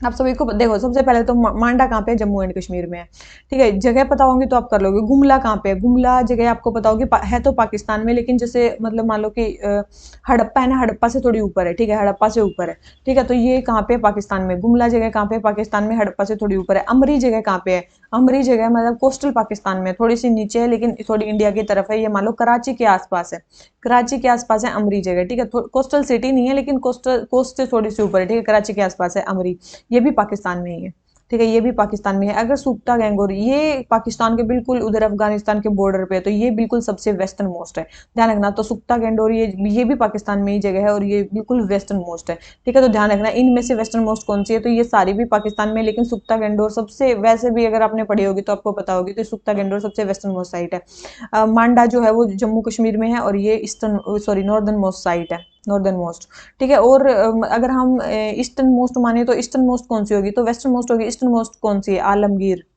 आलमगीरपुर, और आलमगीरपुर का नाम सुना होगा, ये कहाँ पे, यूपी में है, ठीक है, ये सबसे ईस्टर्न मोस्ट साइट है। तो हमने कौन सी कर ली, मांडा कर ली, नॉर्दर्न मोस्ट हमने कर ली, ईस्टर्न मोस्ट हमने कर ली, वेस्टर्न मोस्ट। तो साउदर्न मोस्ट कौन सी होगी, पता है साउदर्न मोस्ट कौन सी है, दैमाबाद महाराष्ट्र में, कहाँ पे है, दैमाबाद महाराष्ट्र में। तो ये साइड सबसे वो है महाराष्ट्र, ठीक है, तो ये साइड क्या, साउदर्न मोस्ट है, तो ध्यान रखना। तो ईस्टर्न वेस्टर्न नॉर्दर्न साउदर्न, ठीक है, ध्यान रखना। और ये जगह कहाँ है, गुमला अमरी, मांडा कहाँ पे, ठीक है, तो ये जगहों के नाम याद रख लेना, कहाँ पे पोजीशन ध्यान रख लेना। तो क्वेश्चन नंबर 21 हमारा आंसर हो जाता है डी। आ जाते हैं नेक्स्ट क्वेश्चन पे। स्क्रीन यार मैं भूल जाती हूँ यार, स्क्रीन किधर चेंज होनी है, ये सबसे बड़ी टेंशन है। फिर है कौन से रूलर किस डायनेस्टी से हैं, जल्दी बताओ भाई, कौन से रूलर किस डायनेस्टी किस डायनेस्टी से हैं, तो आपको पता होना चाहिए मिहिर भोज किससे हैं, गुज्जर प्रतिहार से हैं। तो बिल्कुल सही स्टेटमेंट है, मिहिर भोज जो है वो कहाँ से हैं, गुज्जर प्रतिहार से किंग है। और जो हमारे महेंद्र पाल वन है वो भी कहाँ से, गुज्जर प्रतिहार से, वो पाला से नहीं है, वो भी कहाँ से, गुज्जर प्रतिहार से ही है। थर्ड बोल रहे हैं अमोघ वर्ष, अमोघ वर्ष कहाँ से है, जल्दी बताओ क्या अमोघ वर्ष इससे हैं, क्या नाम लेते हैं, राष्ट्रकूटाज से हैं। तो आपको पता होना चाहिए बिल्कुल भाई ये राष्ट्रकूटाज से हैं, राष्ट्रकूटाज से हैं। दंती दुर्ग ने जिसको फाउंड किया था, तो बिल्कुल सही स्टेटमेंट है। अमोघ वर्ष राष्ट्रकूटाज से है, मिहिर भोज गुर्जर प्रतिहार से, महेंद्र पाल वन भी गुर्जर प्रतिहार से है। तो दोनों हमें बताने करेक्टली मैच, करेक्टली कौन से मैच करे, फर्स्ट एंड थर्ड मैच करे, सेकंड मैच नहीं करा, तो केवल 2 मैच कर रहे हैं, एक मैच हमारा नहीं कर रहा है। तो इसमें इंपॉर्टेंट किंग्स के बारे में भी है, ठीक है। गुज्जर प्रतिहार, प्रतिहार को गुज्जर्स भी बोला जाता था। 8 से मतलब लगभग 8 से 11 सेंचुरी के बीच में इन्होंने रूल किया है, ठीक है। इंपॉर्टेंट थी, इनकी कैपिटल क्या थी, कन्नौज। नाम सुना होगा, गुज्जर प्रतिहार की कैपिटल क्या थी, कन्नौज का नाम सुना होगा, कन्नौज इनकी कैपिटल थी, ठीक है। फाउंडर कौन थे प्रतिहार डायनेस्टी के, नाग भट्ट का नाम सुना होगा, नागा भट्टा, ठीक है, नागा भट्टा का नाम सुना होगा, वो इनके फाउंडर थे। नाग भट्टा डायनेस्टी, कन्नौज इनकी कैपिटल थी। उसके बाद आए मिहिर भोज और महेंद्र पाल वन, ये सारे मतलब आते गए। फिर है हमारे राष्ट्रकूटाज, अलग हैं, ठीक है। राष्ट्रकूटाज का अंपायर किसने फाउंड किया था, आप सभी को पता है, राष्ट्रकूटाज को फाउंड किया था दंती दुर्ग ने, दंती दुर्ग ने। और इनकी जो कैपिटल थी वो कहाँ पे थी, मान्यखेत, नाम सुना होगा, मान्यखेत या मालखेड़ी, यहाँ पे उनकी मतलब सोलापुर के आसपास थी इनकी कैपिटल मान्यखेत। दंती दुर्ग ने इसको फाउंड किया था। गोविंद थ्री का नाम सुना होगा, अमोघ वर्ष का नाम सुना होगा, अमोघ वर्ष काफी फेमस है। फर्स्ट कन्नड़ बुक ऑन मतलब पोइटिक्स इन्होंने लिखी थी अमोघ वर्ष ने, तो अमोघ वर्ष का नाम सुना होगा। तो ये सारे राष्ट्रकूटाज से ही है, ठीक है। तो क्वेश्चन नंबर 22 आंसर हो जाता है, भी आ जाते हैं अपने नेक्स्ट क्वेश्चन पे।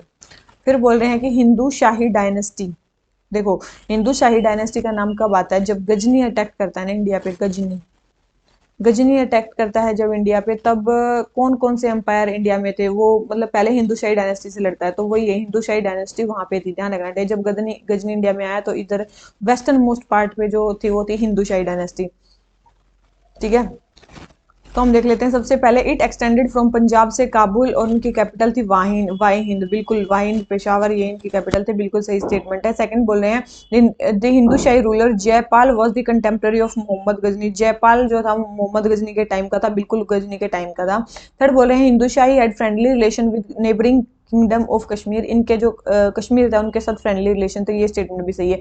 तीनों ही स्टेटमेंट हमारी इसके बारे में सही है। किसके बारे में, हिंदू शाही डायनेस्टी के बारे में हमें बताने करेक्ट स्टेटमेंट, तो करेक्ट दिख रही होगी, तीनों ही स्टेटमेंट हमारी इसके बारे में करेक्ट है, ठीक है। तो क्वेश्चन नंबर 23 आंसर हो गया सी, गजनी जब आया तो हमारे नॉर्दर्न वेस्ट पार्ट में हिंदू शाही डायनेस्टी रूल कर रही थी, पंजाब से लेकर काबुल तक, उनकी कैपिटल थी वाहिंद, उसमें एक फेमस रूलर थे जयपाल जो गजनी के टाइम के ही थे। तो हिंदू शाही डायनेस्टी के कश्मीर के साथ भी अच्छे रिलेशन थे, ठीक है। और ये इधर नॉर्थ वेस्ट फ्रंटियर पे थी ये वाली, मतलब जो मतलब डायनेस्टी थी ये वहां पे थी, ठीक है। जयपाल का बेटे थे आनंद पाल, अगर आनंद पाल का नाम आ जाए, आनंदा पाल, ठीक है, वो भी इन्हीं के टाइम पे थे, ध्यान रखना, ठीक है। आनंद पाल भी के भी इनसे ऐसे कुछ लड़ाई हुई थी, ध्यान रखना। कश्मीर में कौन रूल कर रहा था उस टाइम पे, कौन सी डायनेस्टी थी, अभी होता है ना कश्मीर के साथ उनके फ्रेंडली रिलेशन थे, कश्मीर में कौन सी डायनेस्टी थी, याद रखना, लोहारा डायनेस्टी रूल कर रही थी वहां पे। कौन सी थी, लोहारा डायनेस्टी रूल करती है, बहुत इंपॉर्टेंट है। कश्मीर में कौन सी थी, लोहारा डायनेस्टी। नॉर्थ वेस्ट में कौन सी थी, हिंदू शाही डायनेस्टी, मैंने आपको बता दिया है, ठीक है। और यहाँ पे क्या नाम लेते हैं, कन्नौज में कौन थे, कन्नौज में कौन थे, गुर्जर प्रतिहार, अभी बताया ना, कन्नौज कैपिटल थी गुर्जर प्रतिहार की, तो कन्नौज में उस टाइम पे कौन थे, गुर्जर प्रतिहार, ठीक है। कन्नौज में कौन थे, गुर्जर प्रतिहार, इंपॉर्टेंट है, ठीक है। उसके अलावा बंगाल में कौन थे उस टाइम पे, पालाज, ठीक है, बंगाल में कौन थे उस टाइम पे, पालाज। गुजरात में उस टाइम पे कौन थे, सोलंकी, ठीक है, सोलंकी डायनेस्टी थी, ठीक है। सॉरी सॉरी बंगाल, इसमें गुजरात में कौन थे, सोलंकी डायनेस्टी थी, ठीक है। मालवा में कौन थे, मालवा में कौन थे, परमार, मालवा में कौन थे, परमार डायनेस्टी थी, परमार डायनेस्टी थी, ठीक है। उसके बाद बुंदेलखंड में कौन थे, चंडेला डायनेस्टी थी, बुंदेलखंड में कौन थे, चंडेला डायनेस्टी थी, चंडेला डायनेस्टी थी, ठीक है। बुंदेलखंड में कौन थे, चंदेला डायनेस्टी। और साउथ में चालुक्यास और चोलास का रूल चल रहा था, चोलास एंड चालुक्यास, चोलास एंड चालुक्यास का रूल चल रहा था, कहाँ पे, साउथ में, ठीक है। तो साउथ में किसका रूल था, जब गजनी इंडिया में आया तो कहाँ पे क्या क्या चल रहा था वो चीज बता रहे हैं। गजनी आया था 1970 से लेके 1031 तक, ठीक है। तो यहाँ तक आया था गजनी, तो ये इंपॉर्टेंट है, जब इन्वेजन हुआ तो यहाँ पे कौन कौन रूल कर रहे थे वो इंपॉर्टेंट है, ठीक है। कन्नौज पे थे गुर्जर प्रतिहार, ठीक है, कन्नौज में थे गुर्जर प्रतिहार, राज्यपाल के अंडर, ठीक है, राज्यपाल के अंडर रूल कर रहे थे, राज्यपाल, ठीक है। तो राज्यपाला, ठीक है। और बंगाल में थे पालाज, गुजरात में थे सोलंकी, मालवा में थे परमार, बुंदेलखंड में थे चंडेला और साउथ में थे चोलाज एंड चालुक्यास। ध्यान रखना। तो क्वेश्चन नंबर 23 हमारा आंसर हो जाता है सी। आ जाते हैं नेक्स्ट क्वेश्चन पे। तो हिंदू शाही डायनेस्टी कब रूल करी थी? जब गजनी आया। ठीक है, ध्यान रखना। तो क्वेश्चन नंबर 23 आंसर हो गया सी। आ जाते हैं नेक्स्ट क्वेश्चन पे। नेक्स्ट क्वेश्चन हमारा किसके बारे में? श्राइन्स और उसके क्या क्या फीचर है। संधारा, निरंधारा और सर्वोत्तभद्रा। देखो, नगाड़ा स्टाइल टेम्पल आर्किटेक्चर के बारे में सुना होगा। नगाड़ा स्टाइल में 3 टाइप से मतलब श्राइन्स जो है वो बनाई जाती हैं। 3 टाइप से मतलब जिसमें प्रदक्षिणापथ होता है उसको संधारा बोलते हैं। बिल्कुल सही स्टेटमेंट। जिसमें प्रदक्षिणापथ होता है उसको संधारा बोलते हैं। निरंधारा मतलब जहाँ पे प्रदक्षिणापथ नहीं होता उसको निरंधारा बोलते हैं। और सर्वोत्तर भद्रा मतलब जिसको जहाँ पे हर तरीके हर जगह से एंटर किया जा सके, चारों तरफ से एंटर किया जा सके, उसको बोलते हैं सर्वोत्तर भद्रा। तो shrine which can be accessed from all side, उसको बोलते हैं सर्वोत्तर भद्रा। तो सारी स्टेटमेंट सही है। तो फर्स्ट, सेकंड और थर्ड तीनों स्टेटमेंट सही है। तो हमें बतानी है करेक्टली मैच पेयर कौन सा। तो तीनों ही हमारे करेक्टली मैच पेयर है। तो हमारा आंसर क्या हो जाता है? सी। बहुत इंपॉर्टेंट है। ठीक है, नगाड़ा स्टाइल आर्किटेक्चर में 3 टाइप की श्राइन बनाई जाती है। संधारा, निरंधारा और सर्वोत्तर भद्रा। संधारा जहाँ पे प्रदक्षिणापथ होता है, निरंधारा जहाँ पे एन मतलब नो, ऐसे याद रख लो। संधारा मतलब ये है, संधारा में प्रदक्षिणापथ होता है, निरंधारा में नहीं होता। सर्वोत्तर मतलब सर्वत्र मतलब हर जगह से जहाँ जिसको एक्सेस किया जा सके उसको बोलते हैं सर्वोत्तर भद्रा। तो क्वेश्चन नंबर 24 आंसर हो गया सी। आ जाते हैं नेक्स्ट क्वेश्चन पे। नेक्स्ट क्वेश्चन हमें क्या बोलता है? नेक्स्ट क्वेश्चन है हमारा किसके बारे में देख लेते हैं। हैप्टिक टेक्नोलॉजी के बारे में, 3D टच के बारे में सुना होगा।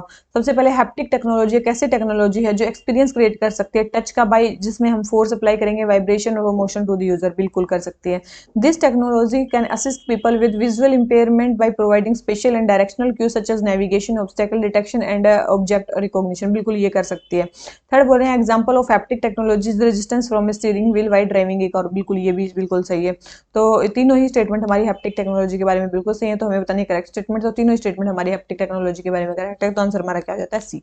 आ जाते हैं नेक्स्ट क्वेश्चन पे। बुद्धिज्म में अनिक्का क्या है? बुद्धिज्म के 3 लिंग, 3 मतलब क्या बोलते हैं उसको, 3 बहुत इंपॉर्टेंट पार्ट है। अनिक्का, अनट्टा और दुखा। दुख, दुख मतलब क्या होती है? दुख होती है सफरिंग। ठीक है। अनिक्का क्या होता है? जल्दी बताओ। अनिक्का का मतलब होता है सारी चीज जो इम्परमानेंट है, और अनट्टा का मतलब होता है नॉन सेल्फ। Non self. ठीक है, ध्यान रखना। तो ये बुद्धिज्म में 3 चीज बहुत इंपॉर्टेंट है। एक तो है अनिक्का, एक है अनट्टा और एक है दुखा। ठीक है। दुख का मतलब होता है सफरिंग, अनट्टा का मतलब होता है नॉन सेल्फ, और अनिक्का का मतलब होता है इम्परमानेंस ऑफ ऑल थिंग। मतलब हर चीज, कोई भी चीज परमानेंट नहीं है। बुद्धिज्म यही तो बोलता है। और क्या बोलता है? मतलब इस वर्ल्ड वर्ल्ड किससे भरा हुआ है? सफरिंग से भरा हुआ है। और आत्मा भी मतलब सेल्फ नहीं है। ठीक है, इम्परमानेंस है। तो हर चीज की इम्परमानेंस बोलते हैं। तो क्वेश्चन नंबर 26 हमारा आंसर क्या हो जाता है? सी। आ जाते हैं अपने नेक्स्ट क्वेश्चन पे। नेक्स्ट क्वेश्चन में क्या बोलता है? हमें बताना है हड़प्पा स्क्रिप्ट के बारे में क्या चीज सही नहीं है, हमें गलत बतानी है। सबसे पहले लोगो सिलेबिक है। ये बिल्कुल लोगो सिलेबिक तो है। It was written from right to left, right to left भी लिखी जाती है। It has seen drastic evolution from early Harappan to late Harappan. भाई ऐसा तो कोई ड्रास्टिक इवोल्यूशन तो नहीं हुआ। तो ये स्टेटमेंट तो होगा कोई ड्रास्टिक इवोल्यूशन हुआ इनकी स्क्रिप्ट में, ऐसा तो नहीं था। डिस्क्रिप्ट इज नॉट येट, बिल्कुल अभी तक डेसिफर नहीं की है। तो सारी स्टेटमेंट सही है। तो हमारा आंसर क्या हो गया? सी। ठीक है, तो क्यों सी हुआ बता दिया। तो क्वेश्चन नंबर 27 आंसर हो गया सी। आ जाते हैं नेक्स्ट क्वेश्चन पे। नेक्स्ट क्वेश्चन में क्या बोलता है? नेक्स्ट क्वेश्चन है हमारा किसके बारे में? रूलर और डायनेस्टी के बारे में। ये कौन से रूलर किस डायनेस्टी? वो जल्दी जल्दी बता दो यार ये क्वेश्चन। ठीक है, एक तो हिस्ट्री पढ़ने में ही वैसी लगती है ना, क्या ही बोले। रूलर और डायनेस्टी। ठीक है, एक तो हर बार क्वेश्चन सेम होते हैं तो उसको पढ़ाने में बिल्कुल भी मजा नहीं आता है। मतलब सेम इन दी सेंस की हिस्ट्री क्या है ना, स्टैटिक है। स्टैट कुछ चेंज नहीं होता। एक आधे क्वेश्चंस करंट के आते हैं और सारे पुराने ही चलते रहते हैं। तो इसमें वही है। लेकिन अब की बार थोड़ा सा इन्होंने चेंज किया तो है पैटर्न, मतलब क्वेश्चंस देने का। अब की बार वैसे नहीं दे रहे हैं ओनली 1 2 3, मतलब अलग तरीके से तो दे तो रहे हैं। नहापाना, रुद्र दमन, वासुदेव, सिमुका कहाँ के हैं? जल्दी बताओ भाई। तो नाहापाना का नाम सुना होगा। ये वेस्टर्न सात्राप डायनेस्टी के ही हैं, बिल्कुल वहीं के हैं। रुद्र दमन आप सभी को पता है सतवाना के नहीं है, ये भी वेस्टर्न सात्राप से ही बिलोंग करते हैं। साकाज में सुना होगा, साकाज उससे एसोसिएटेड सात्राप में। ठीक है, रुद्र दमन भी उनके। तो सेकंड स्टेटमेंट हमारी रॉन्ग दे रखी है, फर्स्ट स्टेटमेंट करेक्ट दे रखी है। फिर हमारे वासुदेव वन, वासुदेव वन कहाँ के? कुषाण डायनेस्टी के हैं। ध्यान रखना, वासुदेव वन कहाँ पे? कुषाण डायनेस्टी के हैं, कुषाण एम्पायर के रूलर हैं। तो ये स्टेटमेंट हमारी रॉन्ग हो जाती है। और सिमुका, सिमुका कहाँ के? बहुत इंपॉर्टेंट है, सतवाना डायनेस्टी के। कहाँ के हैं? सिमुका सतवाहना डायनेस्टी के। सातवाहनास डायनेस्टी के हैं, तो ये भी हमारी रॉन्ग होगी। ठीक है, तो हमारी सारी ही रॉन्ग है। वैसे तो हमारी केवल एक ही स्टेटमेंट गलत दे रखी है, वो है नहापाना की। नहापाने जो थे वेस्टर्न सात्राप में पाए जाते हैं, तो बिल्कुल सही स्टेटमेंट है। तो क्वेश्चन नंबर 28 हमारी करेक्टली मैच्ड पेयर बताना है, तो आंसर आ गया ए। ठीक है, तो 13 स्टेटमेंट लास्ट वाली रॉन्ग है, फर्स्ट स्टेटमेंट करेक्ट है, तो आंसर हो जाता है ए। आ जाते हैं अपने नेक्स्ट क्वेश्चन पे। नेक्स्ट क्वेश्चन में बताना है ग्रीडफ्लेशन के बारे में। भाई ये क्वेश्चन किसी का गलत नहीं होना चाहिए, करंट अफेयर्स का क्वेश्चन है और इतना आसान क्वेश्चन है। ठीक है, बहुत दिन यूज हुआ है ये न्यूज़पेपर में। तो ग्रीडफ्लेशन का मतलब क्या होता है? जब इन्फ्लेशन कॉर्पोरेट के एक्सेसिव प्रॉफिट कमाना चाहते हैं उसके कारण होता है, तो उसको बोलते हैं ग्रीडफ्लेशन। ठीक है, उसको क्या बोलते हैं? ग्रीडफ्लेशन। तो क्वेश्चन नंबर 29 आंसर हो जाता है बी। आ जाते हैं नेक्स्ट क्वेश्चन पे। नेक्स्ट क्वेश्चन में क्या बोलता है? बैटल ऑफ तरेन के बारे में। बैटल ऑफ तरेन किस किस के बीच में होता है? गजनी और पृथ्वीराज चौहान के बीच में। गजनी और चौहान के बीच में होता है कि किसके बीच में होता है? जल्दी बताओ, किस किस के बीच में होता है? आप सभी को पता है, मैंने अभी थोड़ी देर पहले बताया था कि 970 से लेके गजनी आए थे 1031 तक। और जो ये बैटल ऑफ तरेन होता है ये 1191 में होता है। इसका मतलब ये तो काफी बाद हुआ है। तो बैटल ऑफ तरेन जो हुआ, तो ये गजनी के टाइम पे इतनी, गजनी को तो डेथ हो गई थी। इसका मतलब यहाँ पे ये किसके बीच में होता है? मोहम्मद गोरी के बीच में होता है। किसके बीच में? मोहम्मद गोरी के बीच में होता है, याद रखना। मोहम्मद गोरी के बीच में होता है, पृथ्वीराज चौहान के बीच में होता है। तो फर्स्ट स्टेटमेंट तो रॉन्ग हो जाती है। सेकंड बोल रहे हैं, देखो याद रखना, पहले बैटल ऑफ तरेन में तो जो गोरी थे वो हार गए थे, लेकिन सेकंड में उन्होंने पृथ्वीराज चौहान को हरा दिया था। सेकंड के बाद बोल रहे हैं कि सेकंड बैटल होने के बाद जो पृथ्वीराज चौहान के बेटे थे वो रणथंभौर भाग गए थे और उन्होंने नई चौहान डायनेस्टी फाउंड कर दी थी। बिल्कुल सही स्टेटमेंट है।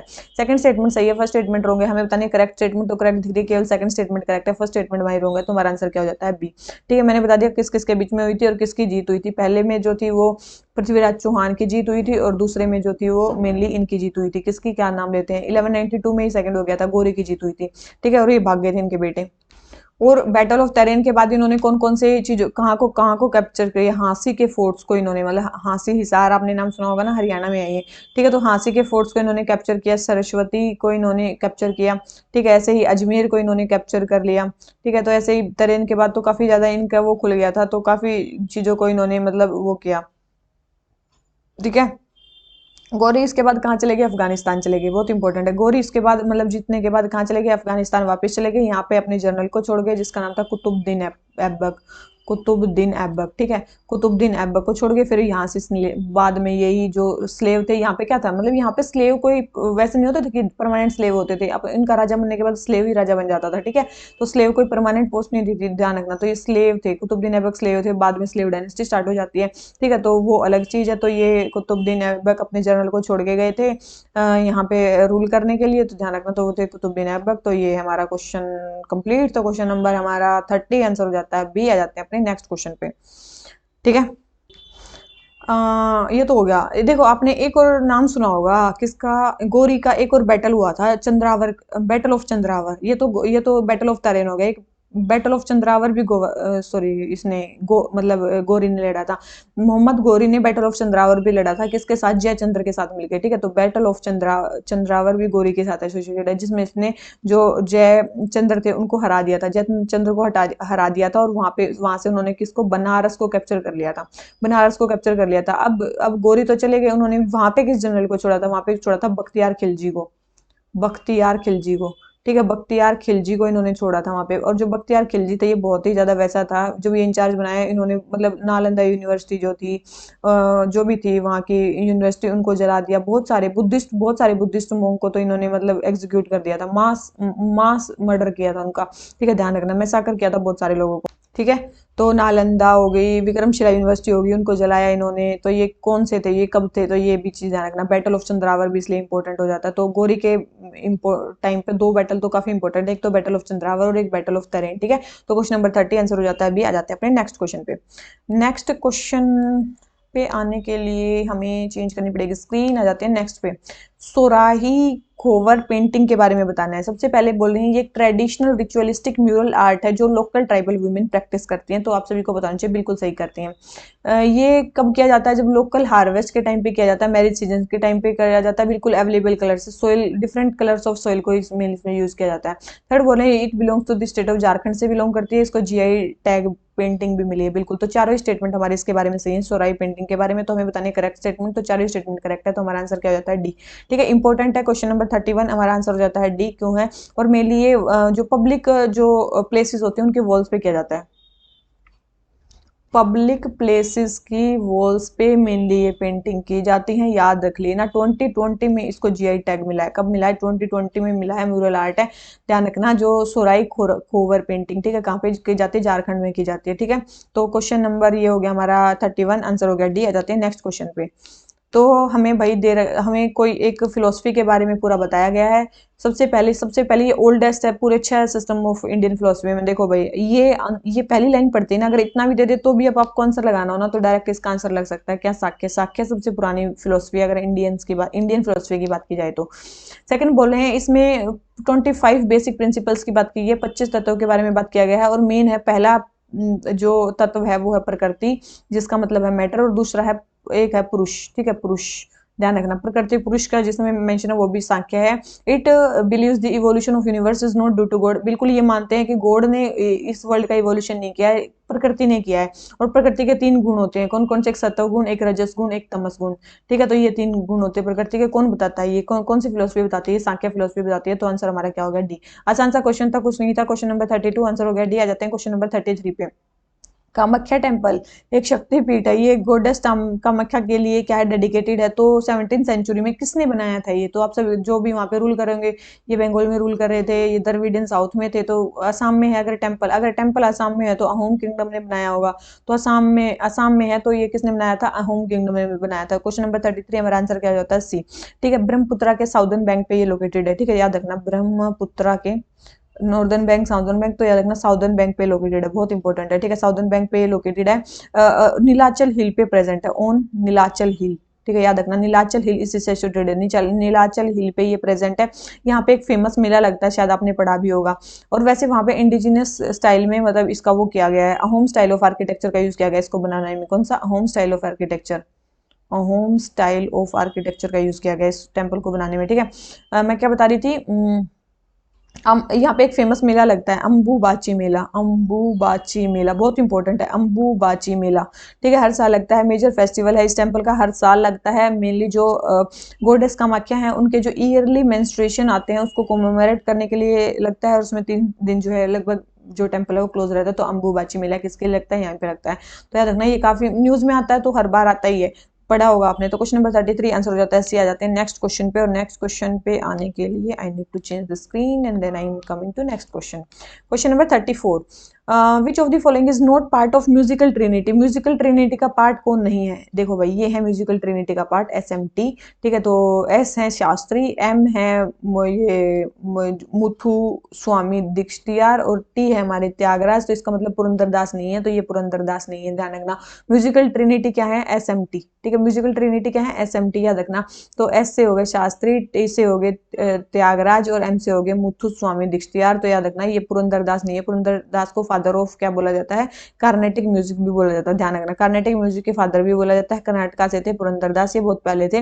तो इसके बाद ये ट्रिनिटी बनती है, जो काफी ज्यादा फेमस करती है। ये कब आते हैं? 1750 से लेके 1850 के बीच में मेनली ट्रिनिटी बनती है। तो क्वेश्चन नंबर 34 हमारा आंसर हो जाता है डी। आ जाते हैं नेक्स्ट क्वेश्चन पे। नेक्स्ट क्वेश्चन हमारा क्या है?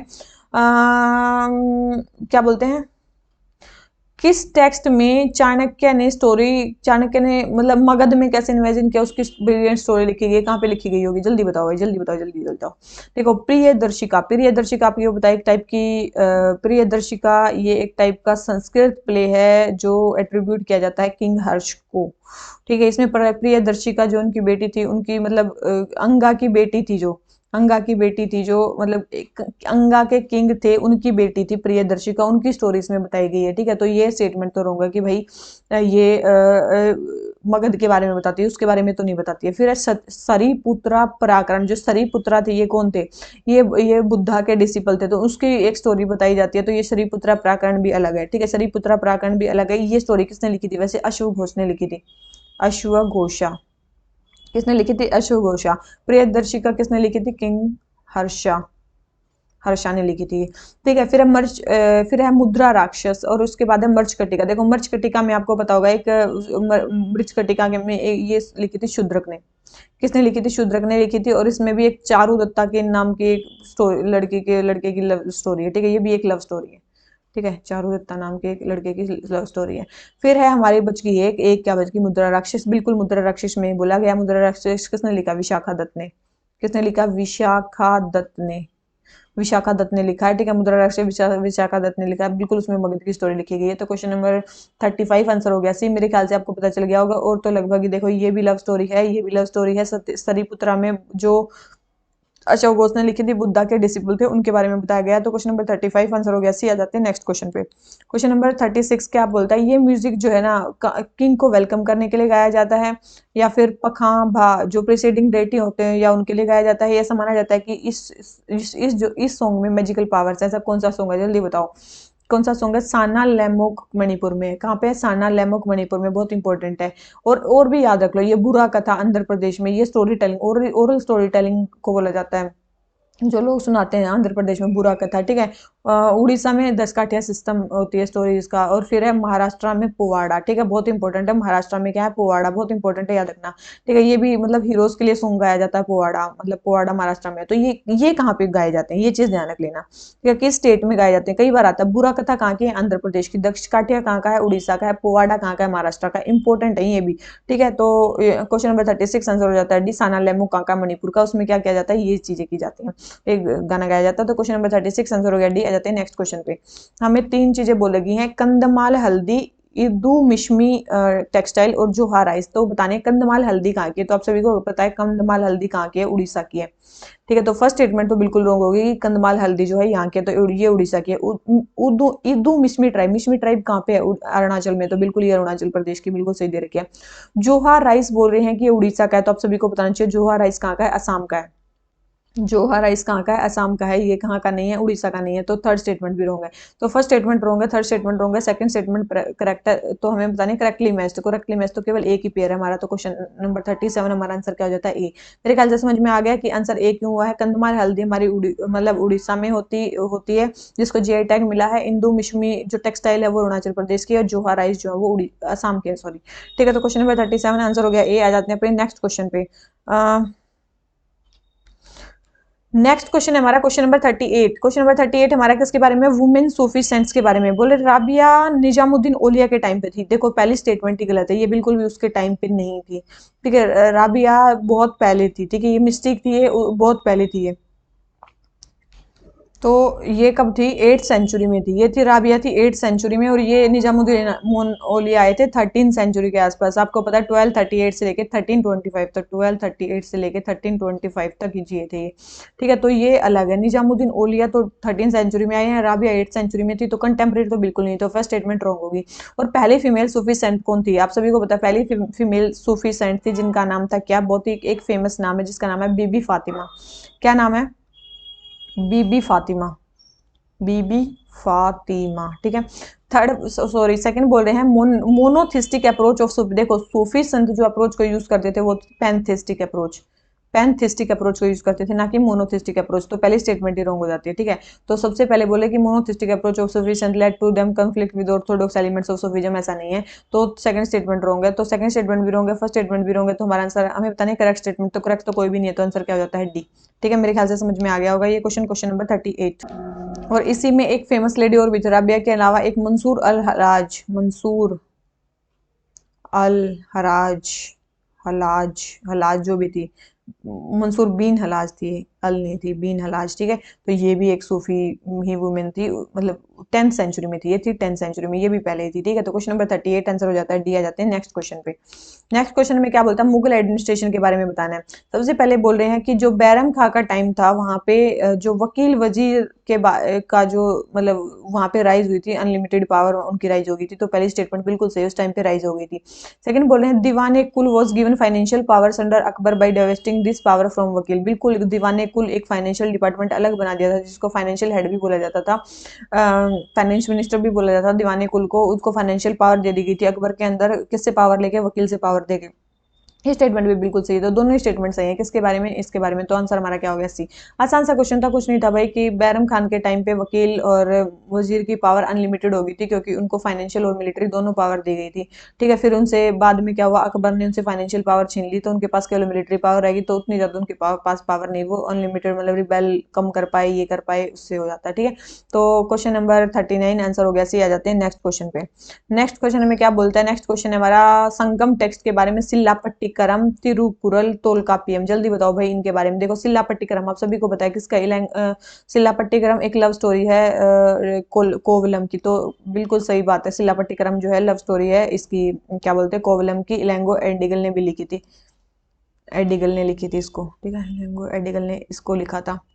फिर है हमारी तिरुकुरल। तिरुकुरल क्या, फिलोसफी एंड एथिक्स लिखे हैं पब्लिक लाइफ में। तिरुवल्लुवर ने लिखी थी, तिरुवल्लुवर ने लिखी थी तिरुकुरल, और फिलोसफी एंड एथिक्स बताए गए हैं पब्लिक लाइफ में क्या होते हैं इसमें। और तोलकापियम जो है ये तमिल ग्रामर है, ये भी स्टेटमेंट सही है। तो तीनों ही स्टेटमेंट हमारी संगम टेक्स्ट के बारे में बिल्कुल सही दे रखे हैं, तो हमें बतानी करेक्टली मैच पे तीनों ही स्टेटमेंट हमारी सही है। मेरे ख्याल से अगर आपने संगम टेक्स्ट पढ़ा होगा, उसमें पढ़ा होगा, तो आंसर हो गया सी। आ जाते हैं नेक्स्ट क्वेश्चन पे। नेक्स्ट क्वेश्चन हमारा क्या बोलता है, नेक्स्ट क्वेश्चन है हमारा किसके बारे में, लैग्रेंज पॉइंट के बारे में। सबसे पहले बोल रहे हैं Lagrange point are position in the universe where no celestial body can exert gravitational force. देखो लैग्रेंज पॉइंट क्या होते हैं, जहाँ पे मतलब आप रह जाओगे तो वहाँ पे आपको मतलब फ्यूल की रिक्वायरमेंट नहीं है, वहीं पे बॉडी पड़ी रहेगी, ठीक है। लैग्रेंज पॉइंट ऐसे होते हैं जहाँ पे जितना आप पे किसी की ग्रेविटेशनल फोर्स लगती है उसके अपोजिट में उतना ही रिपल्शन भी हो जाता है। तो ऐसे पॉइंट होते हैं जहाँ पे एक मतलब दो बॉडीज का मतलब अगर नेट माना जाए तो वहाँ पे फोर्स जीरो हो जाती है। तो ऐसा नहीं है, वहाँ पे किसी की ग्रेविटेशनल फोर्स लगती ही नहीं है, ग्रेविटेशनल फोर्स तो लगती है लेकिन वहाँ पे वो टोटल जीरो हो जाती है। तो ये स्टेटमेंट तो रहूंगा कि भाई कोई भी सेलेस्टियल बॉडी वहाँ पे ग्रेविटेशन फोर्स नहीं लगा पाती, नहीं लगा तो पाती है लेकिन वो टोटल वहाँ जाके जीरो हो जाती है, दो के मिला के। सेकंड है these points can be used by spacecraft to reduce fuel consumption. बिल्कुल फ्यूल कंजप्शन को रिड्यूस करने के लिए ये पॉइंट्स यूज किए जा सकते हैं, बिल्कुल है। तो हमें बताने करेक्ट स्टेटमेंट, बिल्कुल। तो correct statement second statement correct है, और फर्स्ट स्टेटमेंट जो है इसमें रॉन्ग है, ठीक है। ये जो जितने भी आदित्य L1 मिशन है, आदित्य L1 मिशन, ये इसमें क्या है, ये L1 क्या है, ये लैग्रेंज पॉइंट 1 पे ये इस सैटेलाइट को रखेंगे। सन के आसपास जो L1 पॉइंट है वहां पे मतलब आदित्य मिशन को रखा जाएगा, तो वही तो इसलिए तो उसका नाम L1 है कि L1 लैग्रेंज पॉइंट पे रखा जाएगा। तो क्वेश्चन नंबर 41 आंसर हो गया हमारा बी। आ जाते हैं नेक्स्ट क्वेश्चन पे। नेक्स्ट क्वेश्चन में क्या बोलता है, नेक्स्ट क्वेश्चन हमारा किसके बारे में, चोलास के बारे में। तो सबसे पहले बोल रहे हैं इनके फाउंडर थे विजाल्या चोला जो पांड्यास के फिड्यूटरीज। तो आपको याद रखना है ये बिल्कुल गलत स्टेटमेंट दे रखी है। विजाल्या चोला इनके फाउंडर थे लेकिन पल्लवास के फिड्यूटरीज थे। ये किसके थे, पल्लवास के फिड्यूटरीज थे। पहली स्टेटमेंट क्या हो जाती है, रॉन्ग हो जाती है। सेकंड बोल रहे हैं Krishna three of Rashtrakuta defeated the Cholas and next the northern part of Chola empire. बोले कृष्णा थ्री ने जो राष्ट्रकूटा के थे उन्होंने चोलास का जो नॉर्दर्न पार्ट था उसको मतलब उनको डिफीट किया चोलास को पहले तो, और फिर जो नॉर्दर्न पार्ट था चोला एम्पायर का उसको छीन लिया। तो ये स्टेटमेंट भी हमारी क्या है, बिल्कुल सही है भाई। ऐसा किया था कृष्णा थ्री ने, राष्ट्रकूटा के काफी इंपोर्टेंट रूलर थे। थर्ड बोल रहे हैं Raja Raja destroyed the Chera navy and invaded Sri Lanka. ये भी बिल्कुल सही है, चेरा नेवी को इन्होंने इन्वेड किया था, और राजा राजा चोला ने, और क्या नाम लेते हैं, श्रीलंका में भी इन्वेड किया था और चेरा नेवी को भी डिस्ट्रॉय किया था। तो हमें बताने करेक्ट स्टेटमेंट दिखने हैं, केवल दो स्टेटमेंट करेक्ट है, एक स्टेटमेंट हमारी रॉन्ग है इसके बारे में, ठीक है। तो बिल्कुल हमारा आंसर क्या हो जाता है बी। देखो भाई अब मैं इनके लिए क्या बोलूं, अब मैं ये पहली चीज ना सारी चीजें पिछले टेस्ट में करवा चुकी हूँ, ठीक है। तो आप एक काम करना, पिछले टेस्ट खोलना, ठीक है। जो जैसे कि जितने भी टेस्ट है ना उनके कंटेम्प्रेरी टेस्ट आपको मतलब उनके ही पैरेलल टेस्ट आपको पिछले साल भी मिलेंगे, एक बार वो भी हिस्ट्री के रिवाइज कर लेना, ठीक है। चाहो तो सारे सब्जेक्ट्स के रिवाइज कर सकते हो, उसको भी रिवाइज कर लेना, ठीक है। तो बहुत सारी चीजें उसमें आपको नहीं मिलेंगी। तो क्वेश्चन नंबर 42 हमारा आंसर हो जाता है बी। आ जाते हैं नेक्स्ट क्वेश्चन पे। हमें बताना है रमन के बारे में। बोल रहे हैं कि एक रिलीजियस फेस्टिवल है और रिचुअल थिएटर है रमन, तो और बोल रहे हैं हिमाचल में ओरिजिनेट हुआ है और यूनेस्को की इंटेंजिबल कल्चरल हेरिटेज लिस्ट में इसको लिस्ट किया गया। तो याद रखना ये एक रिलीजियस फेस्टिवल है, रिचुअल थिएटर है, बिल्कुल है। क्या ये हिमाचल रीजन में होता है, बिल्कुल भी नहीं, ये उत्तराखंड के रीजन में होता है। कहाँ पे होता है, ये उत्तराखंड के रीजन में होता है और केवल यहीं पे होता है, ये बहुत इंपॉर्टेंट है। हर साल होता है बैसाखी के बाद, ठीक है। इसमें मतलब राम कथा से रिलेटेड मतलब जो है वो की जाती है, राम कथा मतलब सारे डांस वांस करने के बाद राम कथा परफॉर्म की जाती है, राम की लाइफ से सारी चीज उसमें दिखाई जाती है, ठीक है। और 2009 में इसको लिस्ट में डाला गया था, इस लिस्ट में इंटेंजिबल कल्चरल हेरिटेज की लिस्ट में। तो थर्ड स्टेटमेंट करेक्ट है, फर्स्ट स्टेटमेंट करेक्ट है, सेकंड स्टेटमेंट रॉन्ग है, ये उत्तराखंड में होती है। तो 43 हमारे हमें बताने करेक्ट स्टेटमेंट करेक्ट दिख रही है, तो केवल दो स्टेटमेंट करेक्ट है, एक स्टेटमेंट हमारी रॉन्ग है, तो हमारा आंसर क्या जाता है बी, ठीक है। रमन के बारे में पता चल गया होगा। क्वेश्चन नंबर 43 आंसर हो गया बी। आ जाते हैं अपने नेक्स्ट क्वेश्चन पे।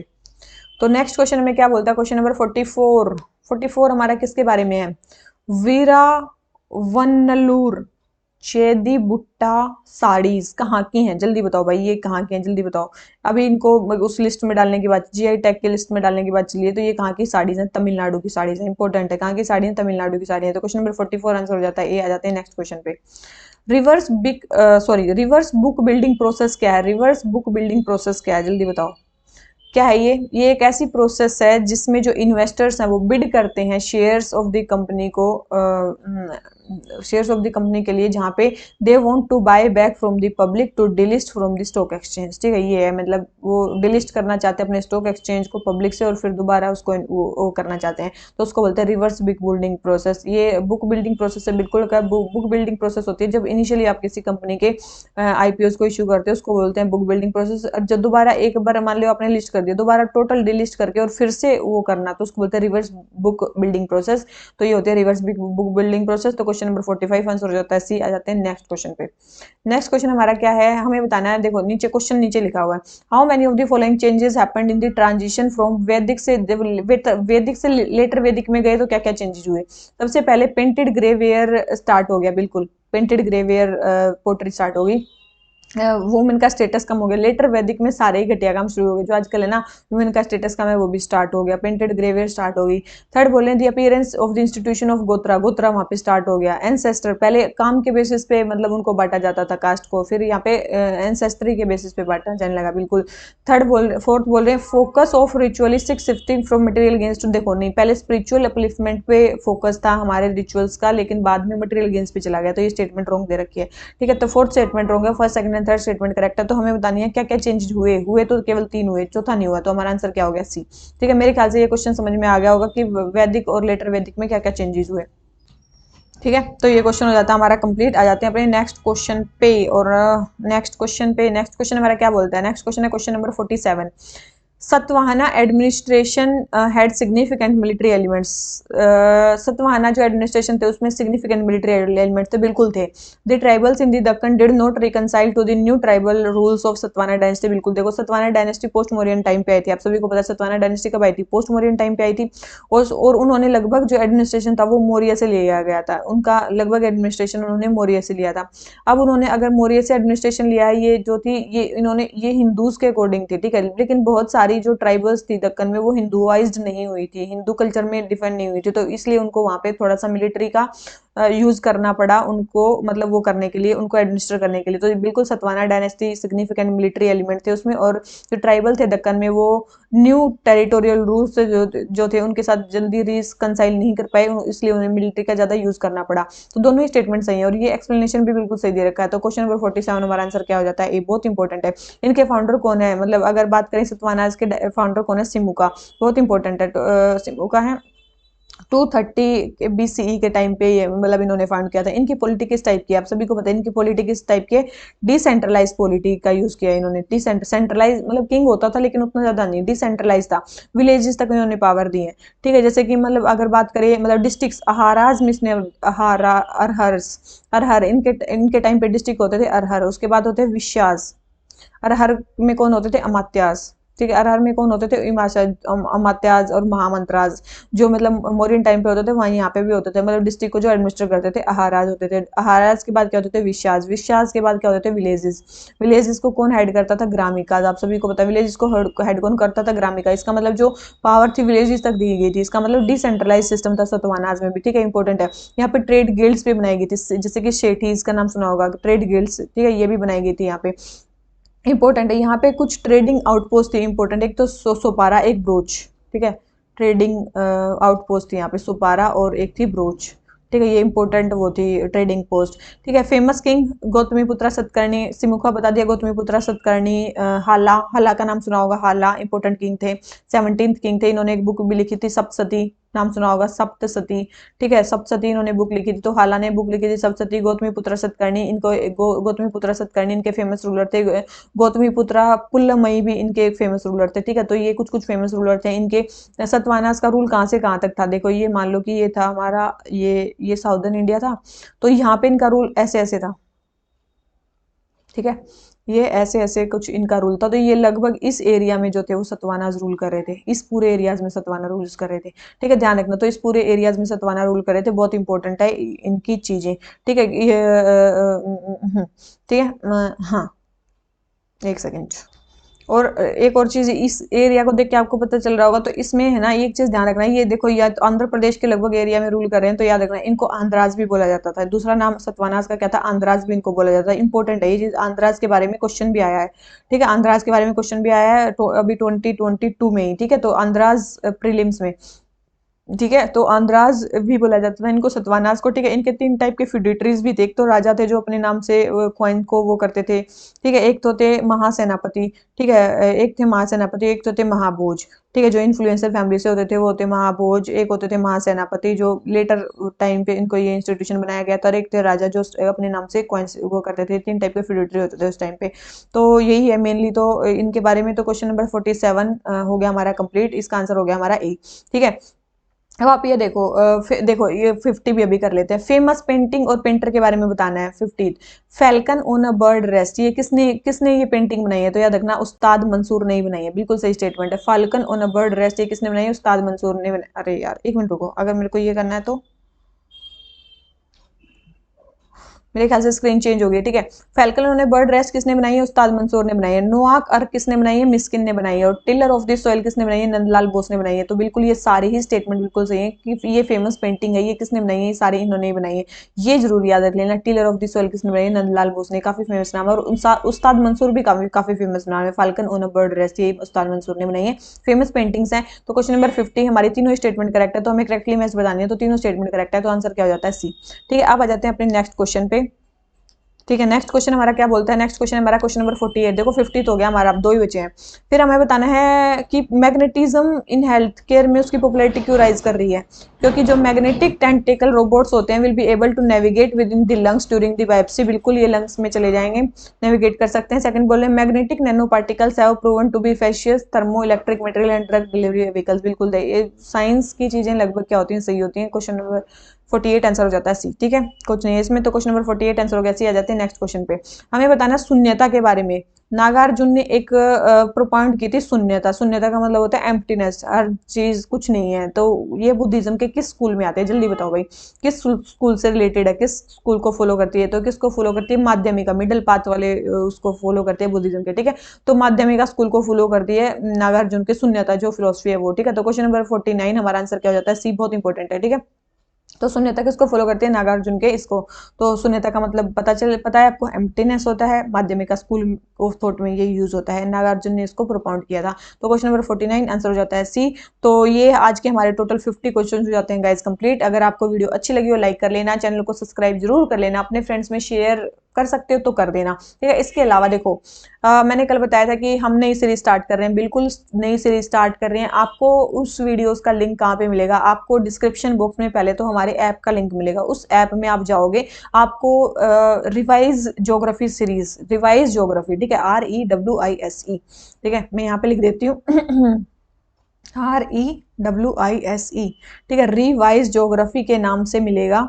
ये हमने अभी नई सीरीज स्टार्ट की है। फर्स्ट लेक्चर आपका होगा फ्री, उसके बाद आपके जो लेक्चर्स होंगे वो होंगे सारे पेड, ठीक है। मिनिमम प्राइस होगा, आप वहां से जाके ले सकते हो। तो सबसे पहले आपको ऐप डाउनलोड करना होगा, वहां पे देखना होगा एक रिवाइज सीरीज चल रही होगी, ठीक है, वहां पे ज्योग्राफी की एक सीरीज चल रही होगी, वहां पे फर्स्ट लेक्चर आपको मिल जाएगा। अगर आपको लेना है तो आप वो ले सकते हो। आपको इसमें क्या किया जाएगा, सबसे पता है 1000+ क्वेश्चन, 1000+ क्वेश्चन जो हैं बेसिक बुक्स से कंप्लीट करवाए जाएंगे। जितने भी बेसिक कंसेप्ट हैं उससे उससे आपके कंप्लीट हो जाएंगे। वैसे आप पहला चैप्टर जाके देख भी सकते हो, यूनिवर्स से रिलेटेड है, यूनिवर्स से रिलेटेड चैप्टर है, वो जाके आप देख सकते हो, वो मैंने करवा दिया है, ठीक है। उसमें बेसिक कंसेप्ट कंप्लीट करवाए जा रहे हैं। 1000+ क्वेश्चन केवल ज्योग्राफी के करवाए जाएंगे। अगर आपको ये सीरीज अच्छी लगे तो हमारी और सीरीज को भी आप ले सकते हो, ठीक है। आप देख सकते हो भाई, ये एक बार आप जाके चेकआउट कर सकते हो, ये भी मैं वहां पे करवा रही हूँ। और बहुत इंपॉर्टेंट है, देखो मैं आपको दिख रहा है, फालतू तो इस चैनल पे कुछ करवाती नहीं हूँ, ठीक है, जो करवाती हूँ काम का ही करवाती हूँ। तो ये सीरीज बहुत ज्यादा इंपॉर्टेंट है, इसीलिए मैंने ये जो सीरीज है ये स्टार्ट की है बहुत ही, और उसमें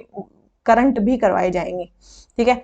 यहाँ क्यों नहीं करवा रहे हैं, ड्यू टू, अब आप समझ जाओ कि क्यों वहां पे किया जा रहा है ये, ठीक है। मिनिमम प्राइस में किया जा रहा है, ऐप पे किया जा रहा है। इस इशू के कारण बहुत सारे चैनल्स पे है ना ये चीज़ आ रही है, कॉपीराइट आ रहा है, तो मैं नहीं चाहती कि भाई ये चैनल चला जाए, तो बिल्कुल उसके कारण जो है मैंने वहाँ पे स्टार्ट किया है। तो कॉपीराइट के इशू के कारण वहाँ पे स्टार्ट किया गया है, क्योंकि बहुत सारी बड़ी-बड़ी कोचिंग्स जो कॉपीराइट लगा देती हैं अगर हम उनका कुछ पढ़ाते हैं तो ये जितने भी क्वेश्चंस है ये वहाँ पे करवाए जाएँगे, तो जिनको भी जॉइन करना है आप वहाँ पे जॉइन कर सकते हो, ठीक है? तो मिनिमम प्राइस में आपको ये चीज़ें मिल जाएँगी। तो ये हमारा क्वेश्चन नंबर 49 या टोटल 50 क्वेश्चन हो जाते हैं हमारे कंप्लीट। अगर आपको जॉइन करना है तो आप वहाँ पे जॉइन कर सकते हो, ठीक है? मेरी तो बिल्कुल रहेगी कि भई आप बिल्कुल जॉइन करो, बहुत ही अच्छे क्वेश्चंस हैं। आप एक बार पढ़ोगे ना तो आपको तब पता चलेगा कि भई उसमें क्या करवाया जा रहा है, ठीक है? तो अच्छी है ये सीरीज़, है ना? मेरे ख्याल से बहुत अच्छी है। जैसे विज़न करती हूँ मैं, वैसे ही वो सीरीज़ भी कंप्लीट करवाऊँगी आपकी।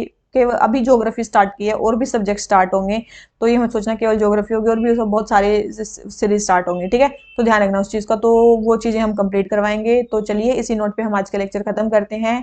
Thank you very much, bye bye guys, और thank you for sharing the video, thank you for liking the video, और जिन्होंने सब्सक्राइब नहीं किया सब्सक्राइब अब तो कर लो भाई, जल्दी जल्दी से सब्सक्राइब करके जाना चैनल को, ठीक है? तो चलिए इसी नोट पे आज का लेक्चर खत्म करते हैं। Thank you very much, bye bye, thank you.